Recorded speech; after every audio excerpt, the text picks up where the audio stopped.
We're live.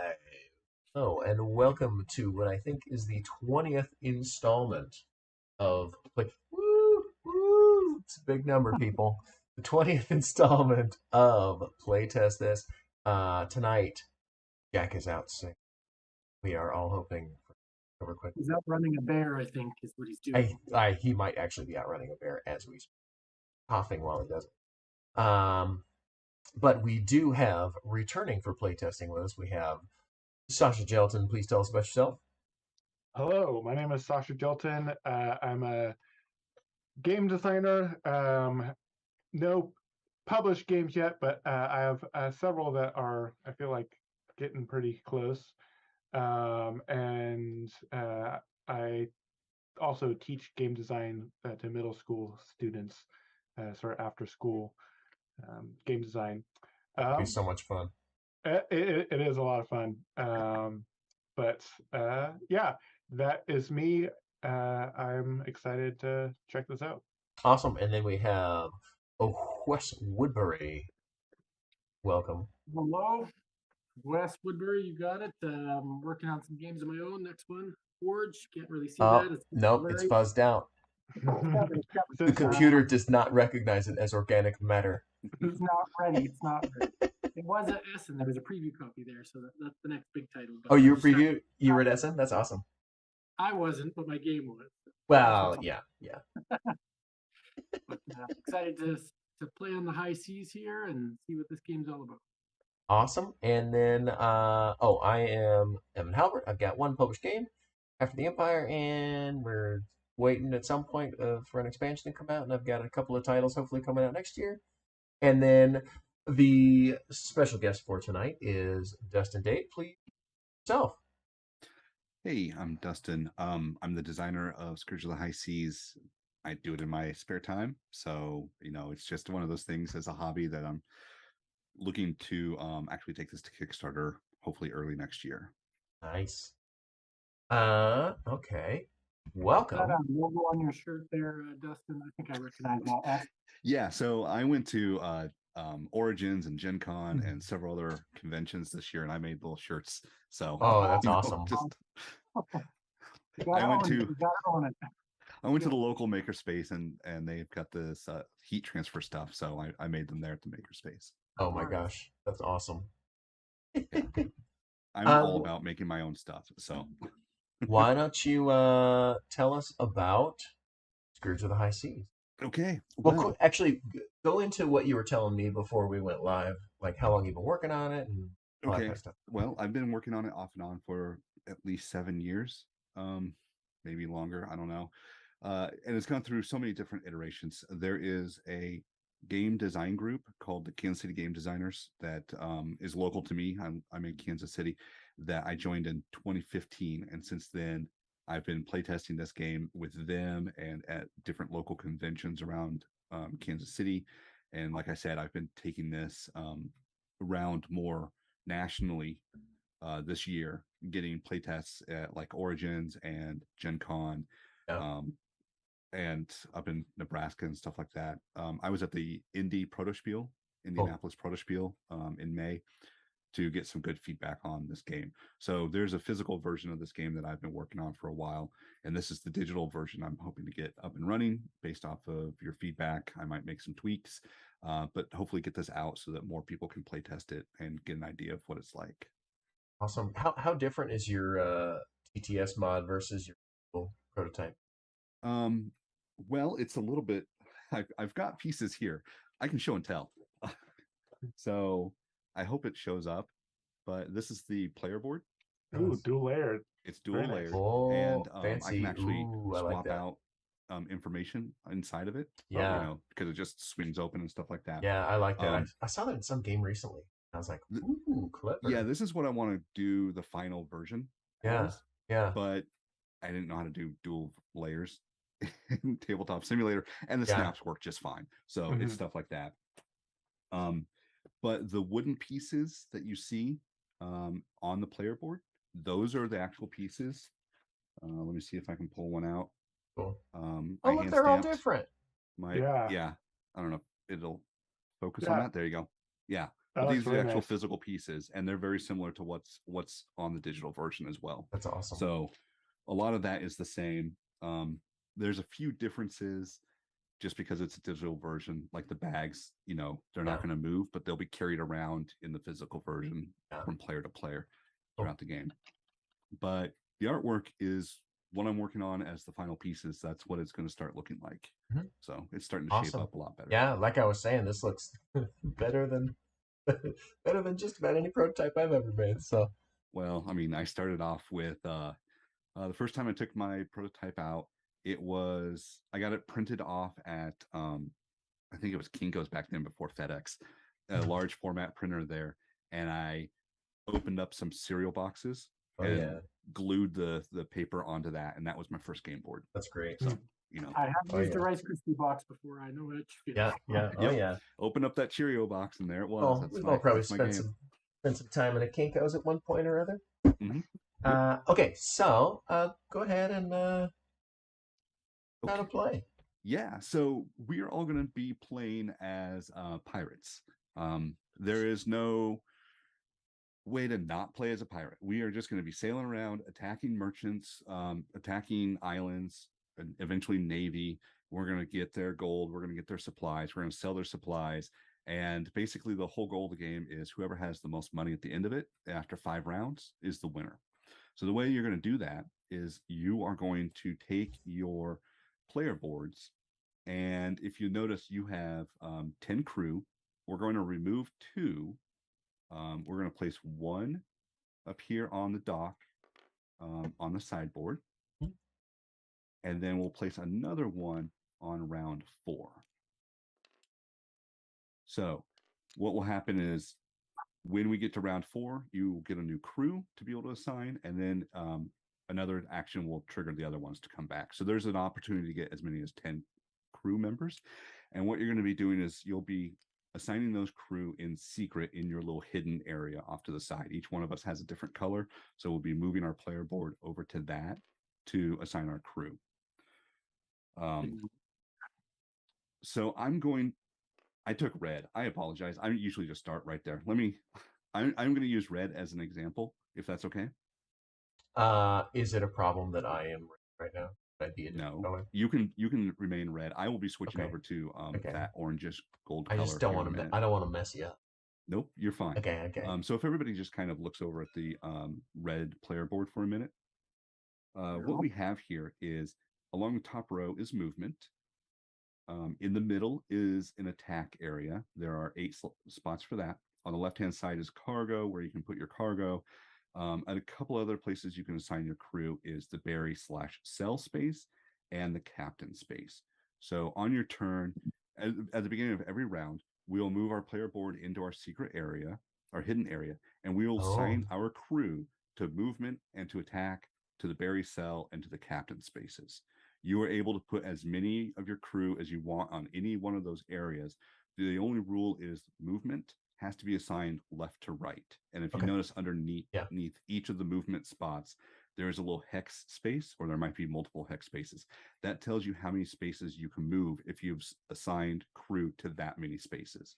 So for instance, if you assign 4 crew, you'll assign it to M, O, V, and E. Yeah, you get 5 spaces. Yep, and you'll be able to move up to 5 spaces, and that correlates to your ship on the map board. So you see those hexes, you'll be able to move 5 spaces in any direction, with one small caveat. On the sideboard, there is an orange arrow, and at the beginning of every round, we'll take the die that's next to it, and someone will roll that. So, so now it's 1. It's already 1. So the arrow will rotate to whatever that number is. So in this case, it's 4. So you'll just turn it to 4. I think you have to have it degrees, and I think you have to set your degrees to like 30 or 60 if you really want to line it up. I set mine to 15 and always, so it's just a little bit easier. But you get the idea of how to rotate it. When you are assigning crew to movement, and you want to look at that arrow to see what direction the wind is moving, because if you are moving with the direction of wind along those hexagonal lines, you'll be moving double speed. So in the case of moving at 4, you'll be moving southwest. Every movement one movement on your player board will equal 2 movements in that specific direction on the map. So again, if I'm taking a look at the red pirate ship, I am able to take this, move it 2 spaces for 1 movement. And then I would take my crew member and take it off and put it in my ready area. Yep. If you're moving against the wind, it is going to be 2 spaces to move into that space against the wind. So if I'm moving northeast, I would move that 1 space. I would have to take 2 crew members off. And those go to your ready, not your exhausted? Nope. Every time you use them, they will go to the ready space, except for certain circumstances, which will exhaust them. Okay, got it. That way you'll be able to reuse them the following round. Cool. You're just letting everybody know, and for yourself as a reminder that you have spent that movement. And when you are moving later in the round, you are able to move as much or as little as you want, as regardless of how much, well, based off the amount of movement that you have available. So I had 5 spaces when I assigned it on the red. I would be able to move up to 5 spaces, but I can go to any location within that range and then stop. I don't have to use all of my movement because I'll be able to use it later in the round. Okay. So I'm going to set that up again. I showed you how movement works. Yep. Now the other part is attacking. So say whoops, I didn't mean to pick all of it up. Say I have 4 crew assigned to attack. When I land on a location, and there are 13 locations, 13 islands on this map, you're able to go to any one of them. If you hover over them, you'll be able to see the name of some of those locations. Like there's a crown location. When you go there, you'll be able to get money. If you go to a supply location, say for instance, there's rum, there's the purple rum, there is the red gunpowder, the green lumber, and the yellow bananas. Those 4 locations, whenever you successfully attack it, you'll be able to get those supplies. Islands always show you exactly the supplies or the rewards you're going to get from that location. They will grow over time. Each round, they'll get 1 more resource or that type of resource on their island. So over the course of the game, they'll get more and more lucrative. So the only way you can get that, however, is you do have to attack it. So you would move your ship onto a location, and then you would assign that play. You would be attacking that on the attack phase. When you attack, the way that works is you take however many crew that you have assigned to attack spaces, and you can choose however many you want, but it has to always be a minimum of 2 to attack. You would put them in the red combat bag. So I'll put all 4 in. Whoop, whoop, whoop. This is digital. that I gotta get used to. Lock it down. Yeah, that might be helpful. Let's drop that in there. Get that other one in there. So I've got 4 red combat, and then when I'm attacking an island, if you take a look on the sideboard in the bottom right corner, the neutral tokens, you can see attacking an island has 3 times, so you'll have 3 defenders. So you put 3 defenders in the bag as well. And then in person, you would take this bag, you would populate the bag like that, and you'd shake it up, and then you would draw 3 tokens out. So that's what you would do. So Evan, since you're 3, or red, go ahead and draw 3 pieces out. This should be randomized. Yep. And whoever has the majority is the winner. So because you have the majority color, you are the winner in this situation. That's how combat works. I'm sorry, what was that? You did it, Evan. Yeah, that's right. I win. Yep. So for example, if it had been a little bit different, and instead of having a winning draw like you just had there, oh, it won't go in because I've got to search. There we go. You should be able to put it in there now. There we go. There we go. So in the case of this situation where it comes up as 2 NPCs and your color, you're currently losing, but you can push your crew to fight harder for you. So in that sense, you can decide to draw from the combat bag. Again, All right. So now it's tied. You always have to have a majority to win. And then you draw again. And now you've got a majority. You've got 3-2. You've now won.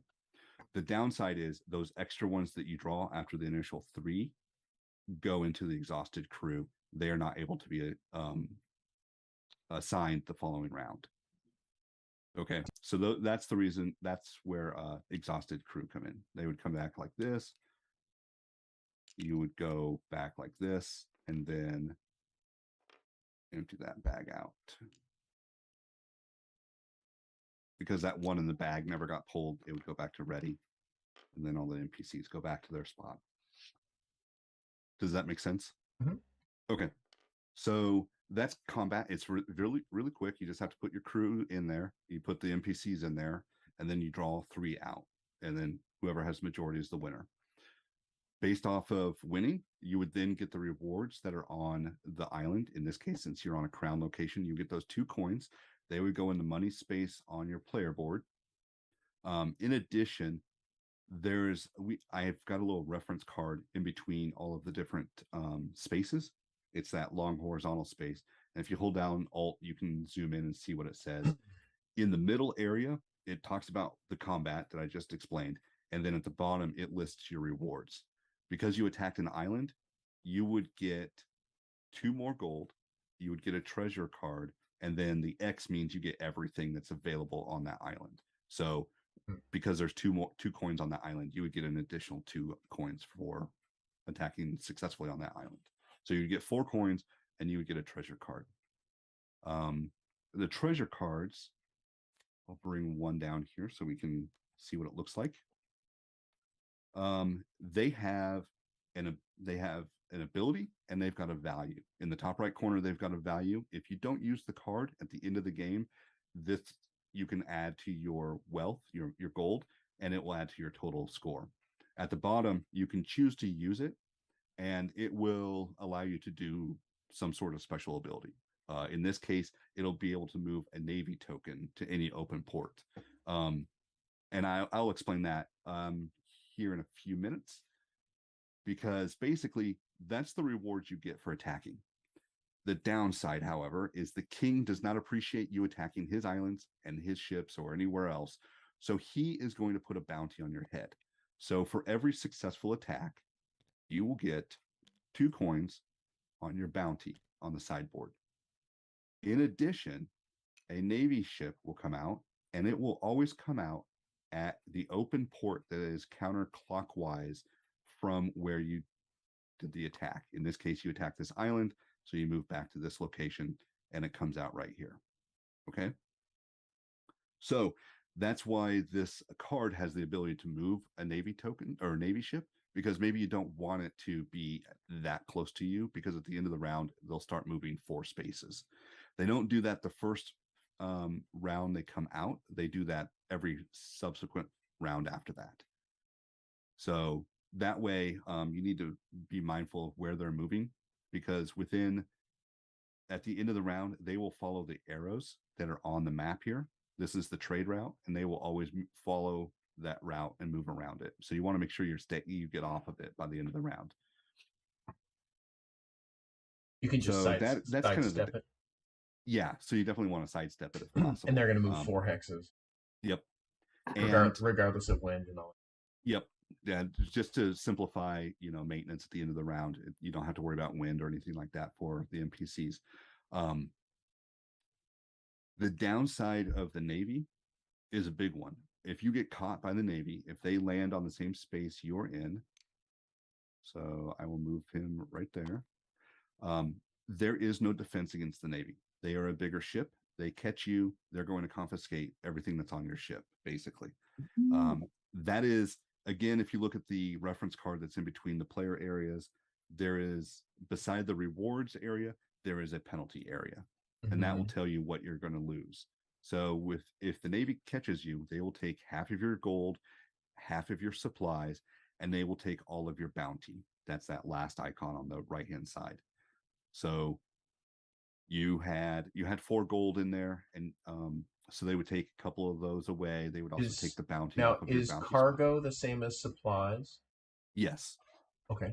So cargo space, supply space, I haven't finalized that in the Okay. rules yet. So it needs to be updated. Money, cargo, and then what's bounty? Bounty is on the sideboard. The money that's sitting there over on your space. Yep. Oh, they take the bounty. Okay. They will take that off. So they would select that and remove it. And that's bad because if you are able to survive to the end of the game with your bounty, you're able to add that to your final score as well. So you want to make sure you have that added and protected. The other thing is, as your bounty grows throughout the game, the other players may decide that you are more lucrative than anything else on the board, and you are completely open to hunt down and attack another pirate for their bounty. You will also get some of their supplies and some of their money. It's on the penalty. It's on the same area again on the reward side, though. So if you were able to successfully attack another player, you would get half of their money on their ship, half of their cargo supplies on their ship, and all of their bounty. So you can really swing the game if you stay out too long and don't go and bury your goods. So how do you bury your goods? The only way you can do that, or your money, the only way you can do that is to sail your ship back to the center island, land on it, and then if you've got a crew assigned to the bury/sell area, you would be able to bury your gold that is on your ship. So you'd be able to take that, and then in your hidden area, there's a bag that looks like a treasure chest. You're able to put your gold in that, and you'd be able to save it. Nobody can take that from you once it's buried. And then at the end of the game, that's where you would count your gold as well. So you'd count your gold from your ship and your treasure and from your bounty area. And then your treasure cards as well also would count as points. You would count all of that up, and that's your final score. These treasure cards are face up? No, you would always keep them secret until you would play them. So you would pick them up secretly, put them in your play area, and just hold on to them until you think that the right time is to play it. For instance, this transferred card says move any Navy token to any open port. It cannot share a tile with a player, which means you can move it at any time during the game. You can wait until the end of the round where you see that one's going to move towards you. That would be bad. You can also wait till the end of the round and put it where it might be beneficial to catch another player if you wish. It's totally up to you. Being on the trade route is always a very dangerous thing to do. Because somebody might be able to move the ship right behind. Exactly. You don't know what cards they might have. At any time. At any time. That's Gotcha. right. Okay. So there's a few other things to do, and that is the sell area. And I kind of ran these things over real fast. Yeah, somebody just assign them wherever they go. There are two markets in this game. The cargo that you get, or the supplies that you get from islands, and then merchants. And I haven't talked about merchants. I apologize about that. Merchant ships are just like islands. They just move. So there are 5 of them throughout the game. There's one right there, there, and here. They're the white ships with the green icons on them. They will move 3 spaces at the end of every round. And they're going to follow the trade route just like the Navy will. So the Navy basically protects the merchants and the islands as they move around, and the merchants move as well. So you're able to attack the merchants, attack the islands. You can also attack the Navy. But when you successfully attack, you will have cargo that will be added to your ship from time to time. If you go to, say, the lumber area over on the right-hand side, there are 2 lumber tokens. If you successfully attack it, you would get those 2. They would go in your cargo area. But they're not worth anything to you unless you can sell them. There are 2 markets you can go to sell. One is the circle market in the bottom left corner, and one is the diamond market kind of in the top middle. Those represent the 2 market locations that are on the sideboard over on the left-hand side of the board. You can kind of see the icons of the different markets. On the left-hand side is the diamond, and on the right-hand side is the circle. Someone aligned them so that they're all the same value. Let me change that. Oh, that was That's us okay. thinking we knew best. So let's just do it like this. Equal opportunity market for a very short. Yeah, exactly. So that they're randomized, you can see that going to different markets means that a supply has a different value. So those lumber, for instance, if you go to the circle market, it's only got a value of 1, designated by that low value right there. But if you go to the diamond, it's worth 2 because over here, it's got that higher value. So you're going to look at your supplies. You're going to decide which ones are the best value to go to whatever location that you might be nearby. You're able to sell your supplies. You can sell 1 time per round, and that's with the action. Again, if you've got a crew member on that berry/sell area, you would trigger that. And only if you're here at one of the 2. Exactly, at those 2 locations. Okay. Yep. And then when you would sell them for whatever value they are at that market at the time. And then whenever you sell, whatever the highest valued supply that you sell, that product type goes to the bottom of the market. So for instance, if you sold rum, you scoot everything up. Yeah, exactly. Everything else would then move up. Just like that. Cool. So the market will always change based off that highest value that you sell. And that means if you can sell rum and bananas at the circle market, only rum would go to the bottom. Everything else would move up because you've satisfied that demand for that highest value product. So yeah, only the highest value bumps down. Yep. If I sell gunpowder, the demand of... Right. Okay. Yep. So say for instance, I sold 2 rum and 2 bananas. So I would sell the 2 rum for 4 gold each. That's 8 gold. And then the bananas for 2 gold each, which is another 4 gold. So 12 gold. I would take that. Then the rum would go to the bottom. Then the value would move up. You can only sell once per round. So you are dependent on other players maybe coming in and changing the value if you decide to hold a supply for longer. They might come in, sell it, and it would drop to the bottom. So you got to be careful of that. That market is always moving. Yeah, so then basically you're going to get that gold and you're going to want to, again, bury it if you can. Get back to that center island to bury it. The final thing is the captain abilities. The captain abilities are these cards with the ships. I'm going to randomize it. Don't look at them. Everyone draw 1 and take that to your area. And I'm just going to draw this one as an example. I'm going to bring it back down to the red area so we can take a look at it. Each one of these cards has a special ability that is only triggered when you assign a crew member to that captain spot on your ship. However, it is available to you at any point during that round if it's useful during a certain point of time during that round. All you would do is you'd keep this card secret. Then you would say, all right, I'm going to use my captain ability. You would reveal the card. You would then use that crew up and they would go back to the ready space. So you can only use that crew card once per round, or that captain ability once per round. So just be mindful of that. It stays with you the entire game. You can use it every single round, but you're only going to be able to use it once per round. Each one of us has a unique one. That's why I want to keep them secret so nobody gets it. Everybody can kind of be, hey, look, I've got something special nobody else has. Any questions so far? How many rounds? There are 5 rounds. 5 rounds? Okay. Yep. Oh, I see. I had 2 questions that I wrote down.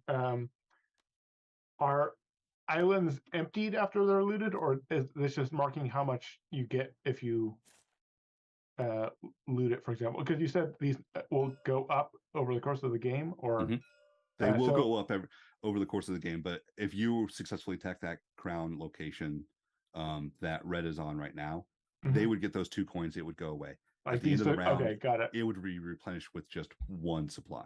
Okay, so you'll only see 1 more come back. So yeah, if it's not really in your best interest to sit on one location and just attack it over and over, because you won't get nearly as much reward from it than if you moved from one location to the next. Got it. So they're accumulating until someone swipes it. Yep. And there's a Um, limited amount of supplies, so there's only 2 bananas in the game at any point. No, it starts with 2. It will grow over time. I just That didn't island see will it. be full of bananas. It will get 4 more bananas on it if nobody touches it. Okay, I just didn't see a resource pool of bananas and. It's the blue bag. We'll Okay. draw from that. It is randomized. Whenever you successfully attack a merchant, you'll get 3 supplies from them, but they're completely random. So you'll just pull from that blue bag 3 Got it. supplies. Or if you're replenishing the thing, you just search it. Yeah, at the end of the round, we'll just search and move it. So every island is getting 1 at the end of each round. Yes.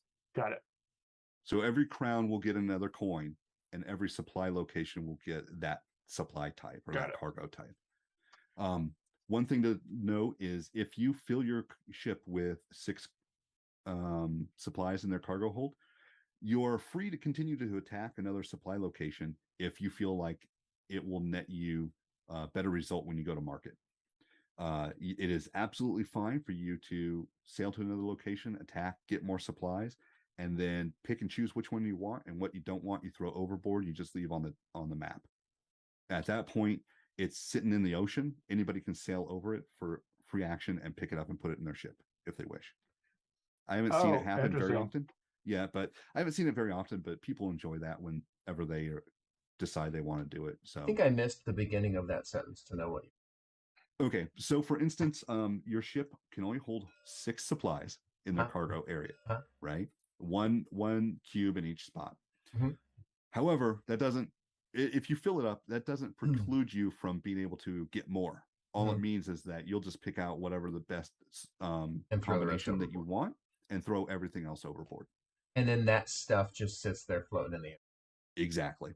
Okay. So for instance, if bananas becomes a top tier at both markets at level 4 and it's the 5th round, but you're full of supplies, you might still sail over to the banana island and attack and take all their bananas and swap out 4 of them, or as an example, and then go to the market and sell it really fast for a huge profit.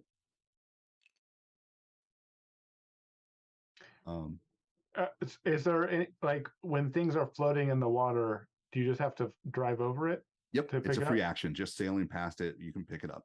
Got it. So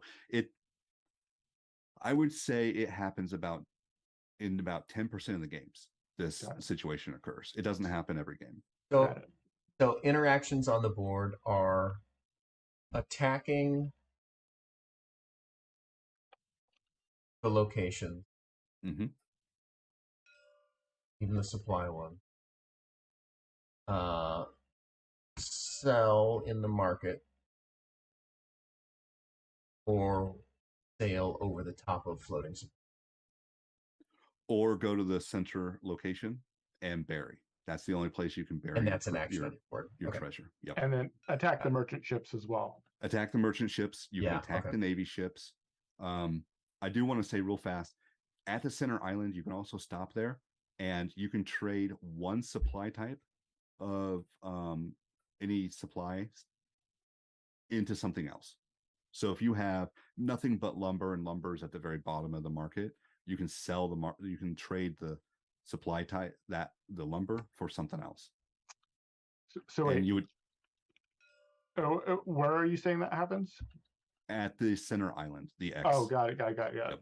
So at the center island, you can bury or you can trade that 1 supply type. And is that any number of? Yeah, that was my question. Any number of that supply type, yeah. One other little question, which I think might have been said earlier, but I was writing something at the time. So in the movement section, if you're doing this movement, it has 2 there. So that means that you have to move 2 with this movement. You don't have to, but you will spend those 2 movement. Got it. So if you move only 1 to get to a port or whatever, then this is gone. You don't get to like use that 1 after you attack or whatever. So let me clarify, and I didn't do a very good job of this. I do apologize. When you are actually moving, when you have to assign left to right. But when you are actually moving, you can choose which space to pull off to maximize your movement capabilities. So if you haven't already used that or used all of your 3 single spaces, and you just have to move one space, you can just pull one off in the middle. It does not require you to move backwards or anything like that. You can pull from any of these available slots for movement. And I guess just to follow that up, these are not like in a straight line, or are they? No, they are not. Okay, got it.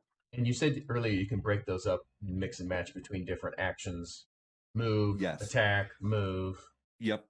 And Yep. I always Okay, cool. kind of go through my explanation of kind of everything you can do. And now I'm going to explain sort of round order. Okay. So at the beginning of the round, we are going, like I said, we're going to take our player board, we're going to put it in our hidden area, we're going to assign our crew in secret. When everybody has done that, we will then reveal our player boards, bring them back out into the public space, and whoever has the most movement will get the first round marker. And the first round marker is this compass piece I'll bring down now. Okay, that designates who gets to go first. At the beginning of the round, first person gets to do their first movement or first set of movement as they want. They will go, for instance, red will decide they're going to move 2 spaces down to that southern crown location. They'll just move straight down. That's just 2 movement. They'll use up 1 crew member for those 2, and that's where they're going to stop. Then everybody else in turn order or clockwise order from that first player will do a movement. So everybody can go in and set up their movement after that.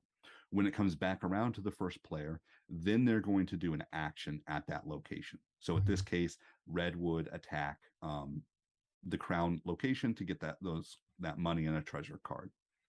Then then everybody would do their action when it comes back to the first player. Then they're able to go back and do more movement. It goes around in clockwise order again, gets back to the first player. They're able to do more actions if they've got crew available to do that. Mm-hmm. So for instance, this might be the first round setup for red. They get to move 5 spaces, and they've got 3 attack, and they've got a berry cell assigned. What they would be able to do is move 2 spaces, let's say right here, to this island. Then everybody else does their movement, and they come back to them. Then they attack the island with the three crew, and they succeed. They would get their reward. It would go onto their area, and then maybe they've got some supplies. They would be able to move 1, 2, 3 more spaces. They've used this for the initial movement, then they still have their 3 more spaces to move to the market, and they could sell their supplies from their cargo spot with that last person, right? So all of this would be used up. They wouldn't be able to move anymore, but at least they've gotten to this location. They were able to move twice and do 2 actions before they're out. And then as soon as everybody is either out of actions and movement or they pass, that's the end of the round. Then all the NPCs move, and then all of the islands get replenished. Then we start the next round, and that you assign your crew based off that. Okay. Okay. Now the attack, you can just like movement, you can select how many you're putting in the bag because maybe attacking twice in a round. Yep, absolutely. Okay, got it. Yep. The minimum is always 2, though. You always have to be able to have that majority minimum for the 2. win. Okay. Yep. And trust me, I've seen a lot of people put just 2 crew in, and sometimes they win, and sometimes they don't. So just understand that the odds are not in your favor if you just put 2 in. What happens when you're attacking a player? How does that resolve? Okay, so if you're attacking a player, you would move to their location, just like in everything else. And then if they are in that location still during the action phase that comes back to you, you can decide to attack them. You would say, I'm attacking, so say it's red and purple, they're in the same spot. And you would never. Yep, so red's going to attack purple, right? In this situation, red has 3 that they would be able to put into the attack bag. They would just take those, put them into the attack bag. Purple, if they have any in their attack area, they're able to put as many as the attacker into the bag. So if they've got 3 in the attack area, they can also put 3 in there. If they've got 4 in the attack area, they can only put 3 in. However, if they don't have any crew or not enough crew in the attack, in their assigned attack area, they can pull some from the ready area and put them into the bag to equal the amount that the attacker is putting in there to make it a 50-50 chance. However, doing that instantly means that when they come out of the bag, they will be exhausted for the next round, which means you cannot assign them. So you just need to keep track of how many you took from your ready crew. Yep. Got it. You'll probably have to announce it at the table and say, I'm going to take 2 from my ready to put into the bag to equal what the attacker is putting in there. All right. So there is the opportunity for the defender to at least get a 50-50 or make it a 50-50 chance. However, that is also assuming nobody plays a card during an attack phase. There are treasure cards that will give you bonuses for attacks. There might be, I think there is one for defense, but you have to be careful about that. So understand that the attacking player might have that. The best bet is don't let it happen if you can avoid it, but that's not always possible. So since you have to move and then do action, that person, as long as they have movement, will have the option to move away before you can attack. So like when you move into their space, they're going to have a movement option as long as they still have crew and movement, right? Depending on turn order, yes. Okay. Well, then when you say depending on turn order, is there a situation where someone could move and then attack without the other person getting the option to move? Yes. So for instance, if we are in this same situation, Mhm. but we reverse it, red moves to this location right here, and then it goes clockwise around the order. Purple is last in this turn order. They have the right to move into that space, which means red does not have the chance to move away, because that will complete the movement phase. We'll then be in the action phase. And then the turn order, which gives the red player the chance to attack purple first, but purple could then return that attack at the end of their turn when it comes back to their turn. Got it. Okay. So yeah, purple like went and moved into a space with red, and red gets the sort of first option. Yep. I see what you're saying. Yeah. A situation I see often is 2 players decide to go to the same island or attack the same merchant or something like that. Okay. Then there's a lot of, ooh, what am I going to do? Red's going first. Do they want to attack the island? Do they want to attack purple? Or do they want to not do anything in defense in hopes that they don't, in case they get attacked? That's the options. There's several scenarios where that will pop up from time to time. So just be mindful. Player versus player will happen. So is this red ship the Man of War, or is got it? So that's the final explanation. Is at round 4, we will automatically all get a crew member because we've become famous enough as pirates that we've got crew that want to join us. So our crew will grow.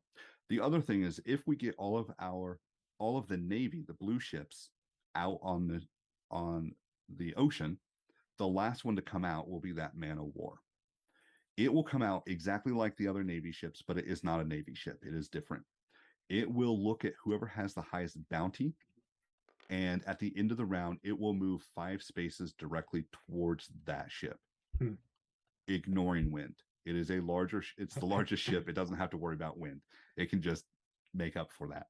So you want to make sure when the Man of War comes out, if you've got the largest bounty, that you are at least 5 spaces away before the end of the round. If there is a tie, it will move after whoever's closest. If there is a tie, then whoever has the least bounty gets to choose which one the Man of War will move after. Got it. Okay. And the Man of War is when it catches someone, it's automatically you lose. But if Yep. you move on to the Man of War, you can attack it. Yep, exactly. Got it. So if you look back at the reference card, at the top it says NPC defenses. There's islands, merchants, navy, man of war, and player. Note that islands and merchants have 3 crew for defense, 3 of those NPCs. The navy has 4, and the man of war has 5. So when you attack them, they're a lot harder to win against. But if you look down at the bottom on the rewards, the man of war will give you 5 gold and 2 treasure cards, which will be hugely helpful. Anytime you succeed in attacking a navy, it will come off of the board and go back into its spot to be replenished the next time somebody has a successful attack. And the same for the man of war. If you succeed in defeating it, it will go off.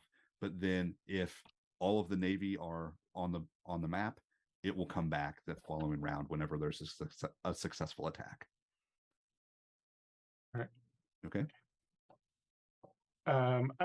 And then what fills our bounty again? Is it just when we attack somewhere? Every successful attack will fill the bounty up. 2 gold for each one. It's always 2 gold regardless of what. Okay. I think pretty good on my end. Yep, I'm ready to go. All right, let me change colors here then. I am cowardly yellow. Cowardly. Sorry, Evan, you're gonna have to reset your board. What? So all the crew are on. Oh no. What happened? Oh, I'm running into The Running treasure into- chest. running into things. Oh, the treasure chest is in the way. That's fine. Out of my way. Yeah, like you could up your lift height to get over it. How do you do that? There's a little guy holding a barbell up by the degrees, Oh. and you can make it so that when you pick something up, you pick it up higher than. Whoa, how come I didn't know that? But the problem with that is if you bring it up too much, then you're going to be taking it out of your. Sneaky. Yeah, I apologize. I just added those treasure chests. If you notice, I want to thank Jawa64 for putting that in the workshop. I just added those tonight. Before it was just a flat piece, and I didn't even think about the whole bumping into that. I apologize. That was a last minute change on my part. It's all good. It's all this digital stuff I have to account for. Okay. So as we're starting, everybody, I need to take this treasure card back. And then I'm going to shuffle the deck. And then the card deck that has the guy on it, draw 2. These are going to be starting treasure cards for everybody. Oh, wait. Got 2 treasure cards? Treasure. Yep, 2 treasure cards. That way everybody has something they can start with. Oh. Wow, I only drew 1. Oh, there we go. Mine is black. Yours is black. You can't see them? Yeah, I don't have a face.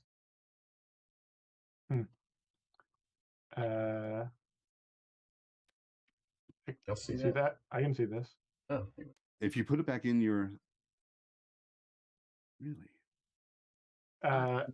It's possible if you I can see this one. Okay. Well, And see that one. let's put this one back in the deck. So it was just 1 card that was a problem? Yep.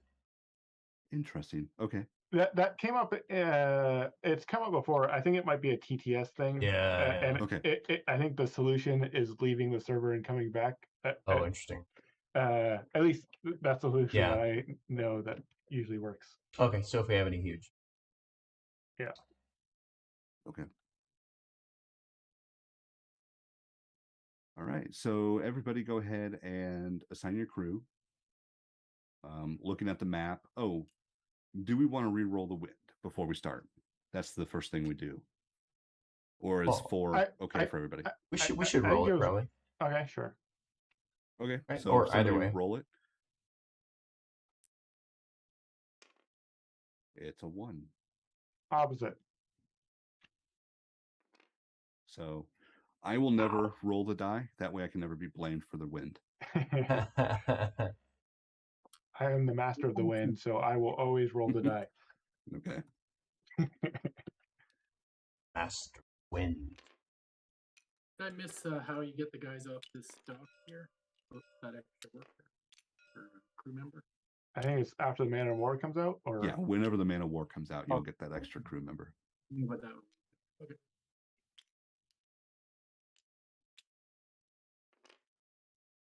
My board is ready. I am not. where are we going? Where am I? What's my name? Are you My ready, name, Captain? what's my Aye, aye, Captain. okay. Hmm.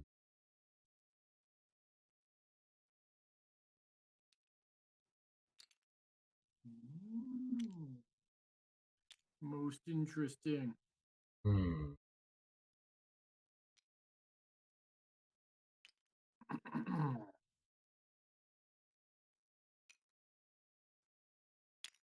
Well, give it a go. And I am not looking at my phone. I'm setting up a timer. I'm going to record how much time this takes. Trying to see what I'm doing. How much time it takes in real life? Times by two. Yeah, right, exactly. Okay, Okay, we're going to so- be here for a while. Is everybody for the reveal? Yeah, I'm ready. I think it would be faster in digital, but it really isn't. Yeah. Uh-oh. Yeah, don't hit your chest. I'm gonna Okay. my lifting power. So Yeah. whoever has the most movement gets to go first, and it looks like it's going to be me because I've got 4. Mhm. So I'm going to take the first player marker, You did it. and then that means everybody will all do movement now. And then when it comes back to me, then we'll all do our action phase wherever we go. So I am going to move. Did we talk about tiebreakers for if we had multiple people that had the same? Okay, so if there is a tie, it is so in the first round, whenever there's a tie, you would take 1 crew from each of the tied people, put it in the combat bag, draw 1 out. That person would become the first player. After that, ties are broken by where the first player marker is. So in the instance of if it comes around to round 2 and someone ties with me, I would keep it because I still have I am the closest to the first player marker. But say for instance, blue and red tie. Blue is clockwise closest, so they would become the first player. And that's just it's always ties are always going to break clockwise from that first player marker. Got it. Okay. So I'm going to zoom in here and I am going to move 1 and 2. I'm just move right over to this location. And that is my movement. I will take my 2 movement crew off and put it in my ready space. And that's my movement. So then blue. Okay. Sasha, right? Okay. Yep. Yeah. I was about Trying, to write trying my to figure out everybody's names between the game and in real life. So Yeah, I'm gonna write my name down on the table in just a sec. Let me do my turn though. okay, that's fine. I will I don't move. have permission to write on the board. Oh. You can do text. Oh, You can just do like. That's too easy to read. Yeah, I know. But yeah, if you wanted to promote us, that would be cool too. So I took off 1 movement and I moved 2 because I'm moving with the wind. With the wind. Then it's my turn. I believe so. All right. If I want to move with the wind, no, that is. Okay. I think you should be able to draw if you need to. 1, 2, 3. So I can attack If I'm adjacent, or do I have to be on? You need to be on the space. I don't like that. Oh, I can still do it. One. You lose. Is that against the wind? It is. That would be against the wind. Go in that direction. My plans have been foiled by the wind. You're welcome. Let's see. You've got 3 spaces. Yeah. Um, What do I want to do now? Paper. Okay. well, you should be 1 space back. You should be over that SE, the southeast space. Yeah. 1. Nope, you can't quite make it to gunpowder. I was thinking maybe you'd be able to make it there. Not quite. What happens again if 2 of us want to attack something at the same time? Whoever gets It'll to go attack in first. turn order for the action phase. So if you wanted to go and attack that merchant ship where blue is, you would be after blue. So whatever blue does, you'd be able to still attack blue if you wanted to. Does the merchant ship location change or anything after it's attacked? No, at the end of the round, it will move. But that's it. It doesn't Okay, move so out of the it way. could get attacked a bunch. It could get attacked as well. Yep. So we can both attack it? Yep. And we can both occupy the same space? You may. Okay. In that case, that's 1 movement, and then this is my 2nd movement. Okay. Utilize the wind, and then I will lap 1 movement to When? off to Evan. Okay, Excellent. so I'm gonna go.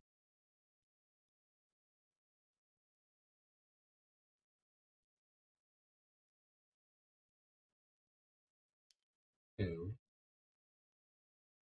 Scoping on my board, Sasha. I think we had a similar motives there. Hey, this is my merchant ship. We're both going to take this thing down. And Can I attack the same merchant ship twice? Not in the same round. No. Got it. that takes me 2 of these suckers.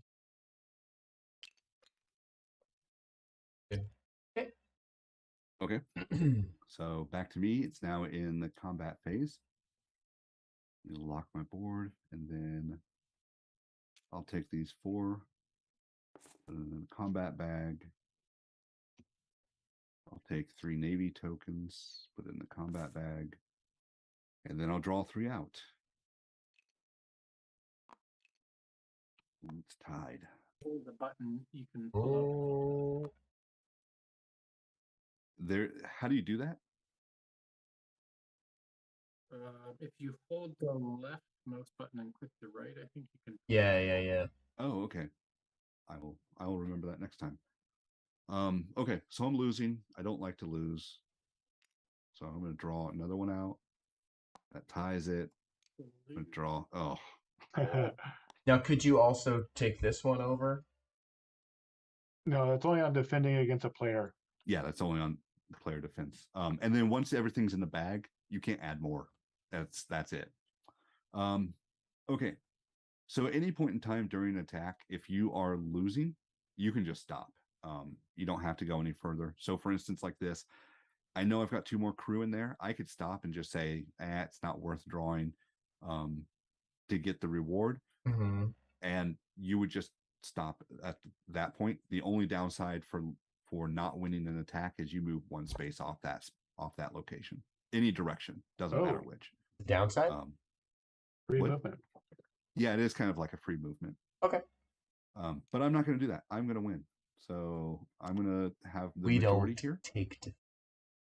That means. Well, you need to that- pull out 1 more guy to have them. Oh, I do. You're right. Sorry. Thank you. So there's my majority. Yep. So these 3 are now exhausted. Yeah. This one goes back to ready. I have 1. But at what cost?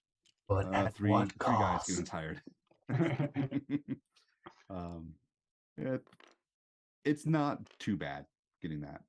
So I'll take those 2 coins that are off on there.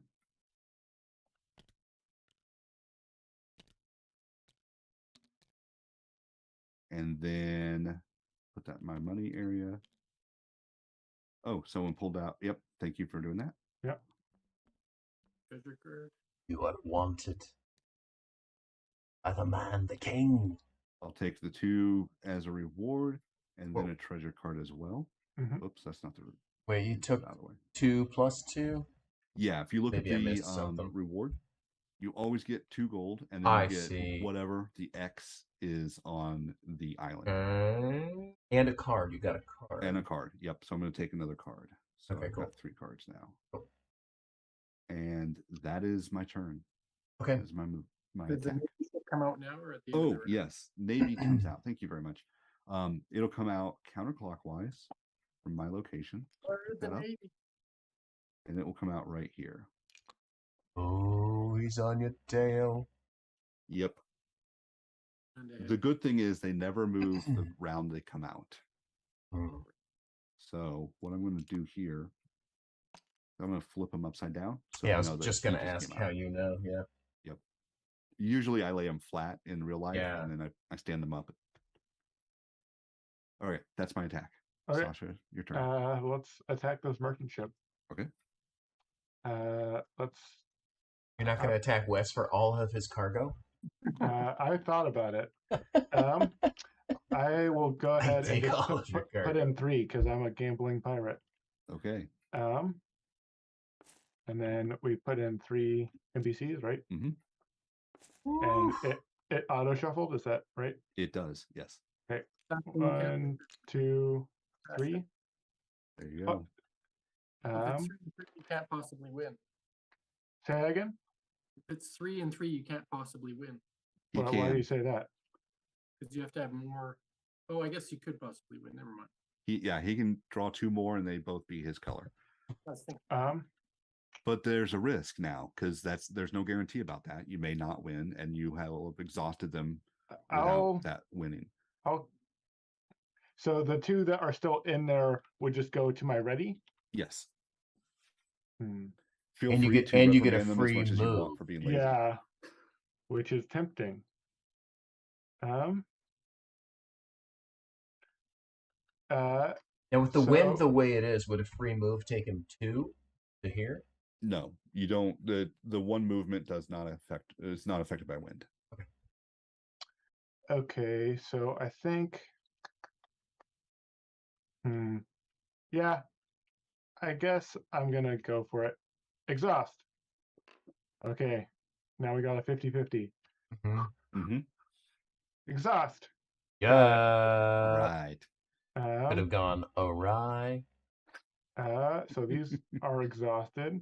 Yep. But I do defeat that merchant, so I get a random 3 goods. Is that right? That is correct. And I'll get this guy back over here. This guy is ready. just ready. Yeah. And then 3 random goods. There you go. Um, Now Wes is going to attack you. I also get 2 coins, 2 bounty. Yep, I'll do your bounty. Okay. And a then card. And a card, yeah. Yep, you get a treasure card. Treasure. You got some rum and some wood. And ship comes out, a Navy ship. Yes. So if you'll pick up that Navy ship, put it counterclockwise from you at the next open spot. Right here. So- Okay, I got it. Yep. Just always at islands. Always at islands. Yep. Got it. And I'll all the flip it islands upside are- down. There you okay. go. What does upside down mean? It will not move this round. Okay, got it. I think that's the entirety of my turn, I think. Mm-hmm. All right. In that case, I am going to attack the merchant ship. I'm going to put all 5 of my tokens in the bag because I'm not as risky.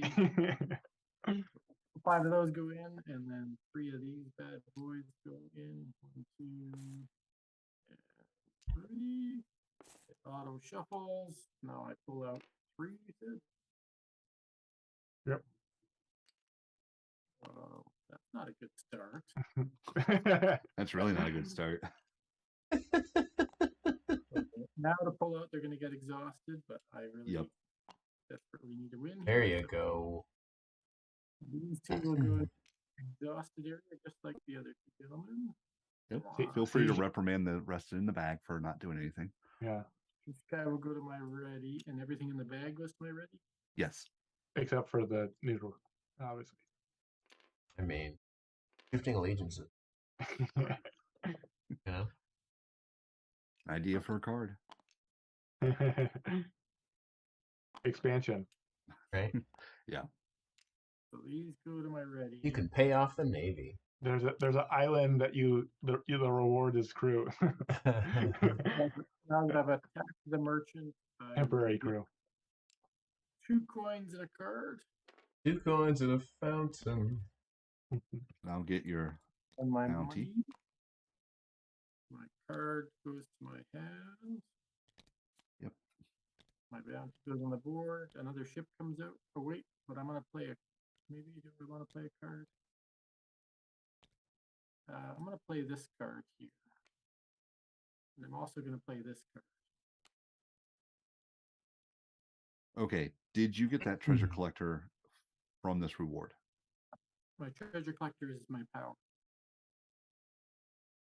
and this card I had in my hand already. Okay. So do you have a crew member assigned to your captain? Oh no! That's where you have to be able to have that available in that spot to trigger it. If I play this, I just lose the card. I'll still do that. Yeah. So if you want to still play, keep it under wraps. You'll stop another Navy from coming out. Yeah. And you'll get another coin on your bounty. So congratulations. You've got the highest bounty right now. So, Let's do that. out of curiosity, if another Navy ship came out, is there any way that they would not be stacked for the rest of the game? They come out at the next available Oh, location. empty one so that without a Navy. it would go here. Got Yep. it. I see. Okay. I have play tested it where they just came out where they came out. So those two Navy Restacked. ships would always move together. But people didn't like that because they just didn't less think it was risky. as much fun. Yeah. You just try and get all the Navy stacked on top of each other. Well, I've never seen that, but I have seen it many times where at least Fine. 2 come out in the same spot. Yeah. But that also means that when you have 2, it's basically like a blockade. Because if they land on an island, you have to defeat those 2 Navy ships before you can get to that island. So if they land on a market, they pretty much shut off that market for a round. And if But most people enjoyed it just having them more spaced out. and obviously it's not happening, so we don't have to really talk too much about it. But I am curious, would it hit you twice? If they catch you, Yeah. no, you would just get hit once. So because that'd be pretty brutal too. yeah. And they I move mean, 4, or do they stop at the next location? They move 4. So sometimes they Interesting. land on an island, sometimes they're in the open ocean.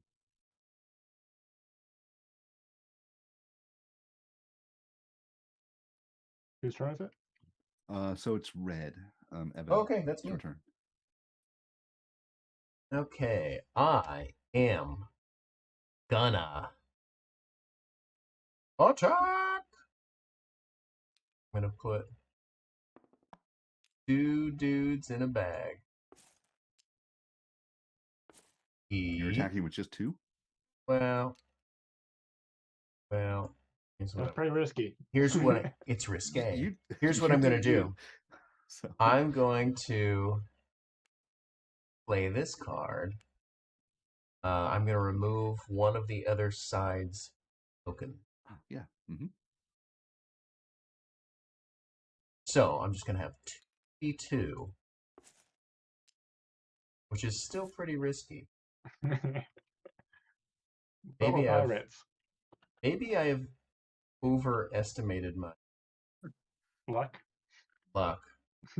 Well, I mean, you get to decide up until the point you start pulling. You can't add more into the bag after you start pulling from the bag. Tell you what, how about I don't play that card? I'll save that card. And I will go all 4. I was gonna try 2 attacks this. So now those automatically shuffle, is that true? It does. Yeah. That's super convenient. It is the I win! few things I can do. See, you didn't need the other 2. You only needed those 2. Exactly. Yeah, perfect. No problem. That's how it would have worked. Yep. Either way. Mm-hmm. Okay, so I get Los dose, coinage. Do you want these guys back? Eh. And then they didn't really do anything. They can help the next person. Roustabouts. And then I'm gonna get 2 more coin. Flork.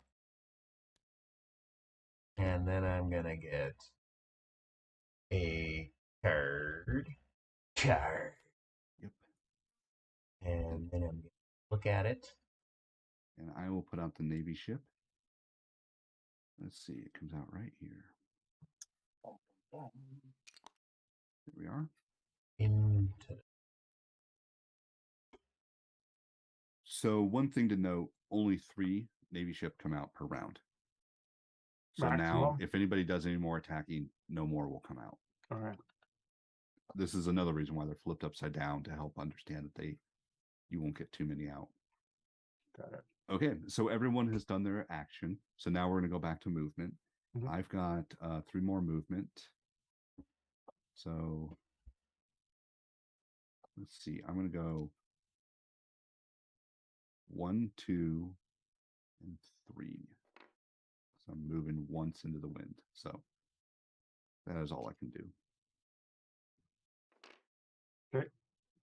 I'm gonna move here. And yep, that's my move. Okay. I can move once as well. And wind.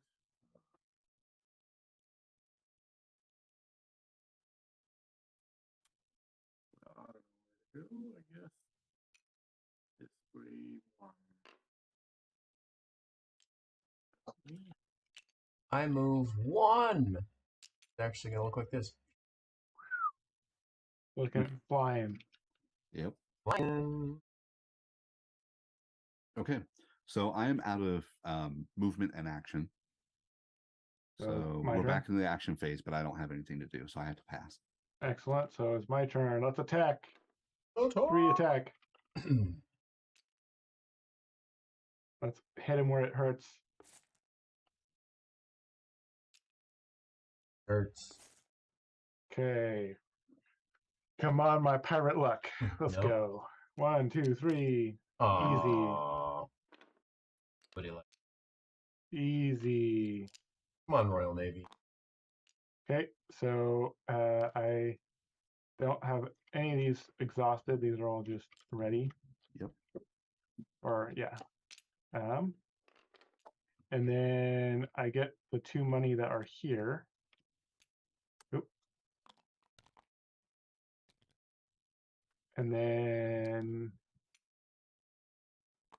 I get 2 more bounty, which you already did. Yep, I gave you your bounty. You got the 2 on the island. You get 2 more gold, and you get a treasure card.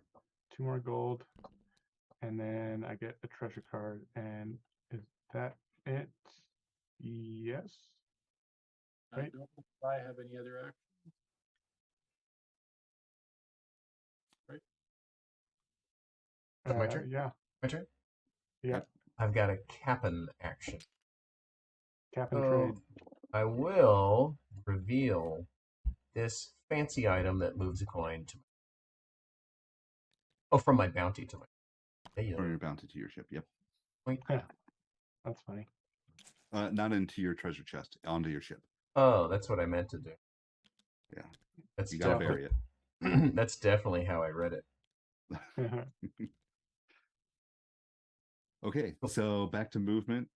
Does anybody have any movement or any other actions, or are we done? I think we're all done. Okay. So that's the end of the round. So what's going to happen now is all of the merchant ships will move 3 spaces. So 1, 2, 3. 1,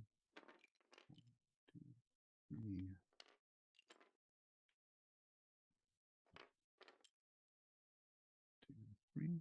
And then all of the Navy ships are going to flip over. And every location. Oh, I got yours instead. Sorry about that. Yeah. I just can't move this turn. And then every location gets 1 more supply type of that location. So crowns all get. I'll do the resources. All right. Help with gold. Okay, we got that. And that should be Got all the crowns. that. Oh no, one more crown. Where blue is at. Banana and liquor. Oh, banana. Yeah. That Rum. island's bananas. Banana's the only icon that is not white. Banana. Oh, on the cubes? That means Yeah, it's the because best one. how light the yellow is. Just add some more contrast that way. Okay, all the resources are done. Yep. All the ships have moved. So it's the next round. And if someone wants to roll the die for wind. Sasha Yeah, said- I'm the wind master. I'm the king of the wind. You are the Okay. gate. It's now 3. So moving straight south. But it goes in. Oh boy. That was not what I wanted. So what the heck am I doing? That's what I want to know.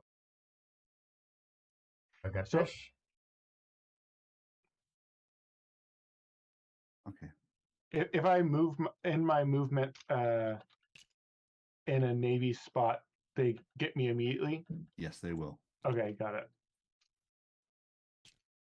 Obviously, if I don't do any actions. Well, one thing I didn't do when I attacked that merchant ship was get 3 random goods. Oh, then draw them right now. Yeah. And remember, any crew that have been exhausted, you cannot move them or assign them right now.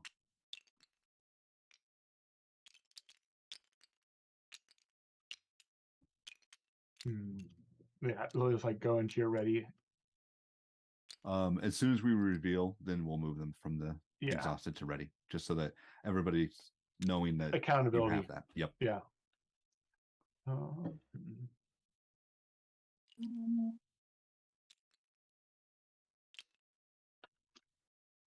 That's true.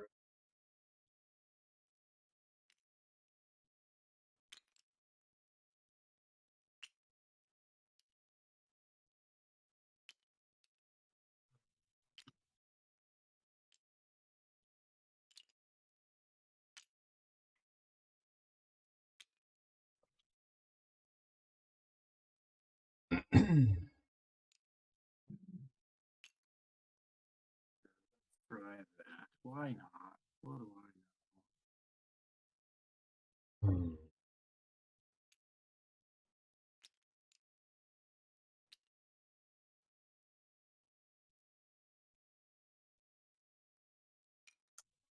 If I recall correctly, the ships only ever follow the blue line.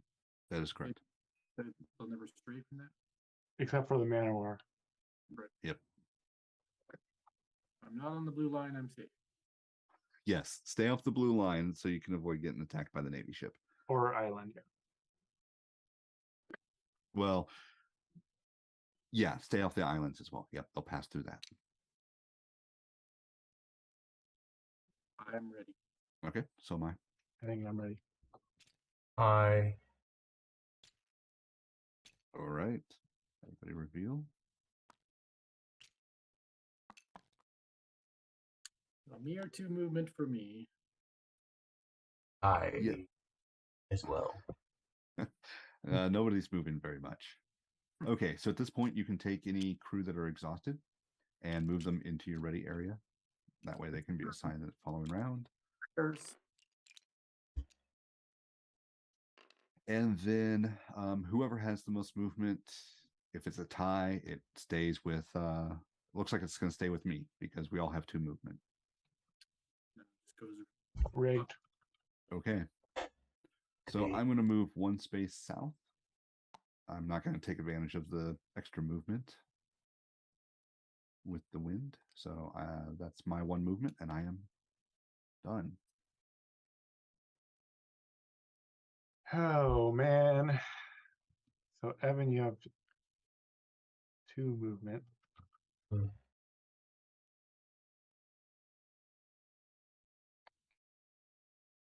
No way to know. 1, 2, 3, 4. Okay, let's move right here. I forget. Do we only use as many of our movement things at one time, or As many as you want. okay, got it. So yeah, I'm gonna move 2 spaces. So Mhm. moving here. So I'm using my 2 movies. Movies. One here.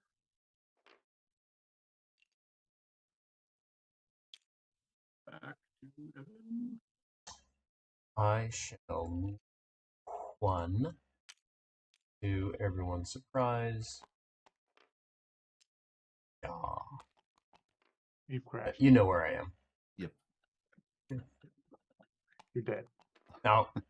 And they're just not going to let you stand. There you go, there you there go. you go. Okay. So I am going to, when we're back to me, I'm going to use my action phase. I'm going to use my 3 crew to attack.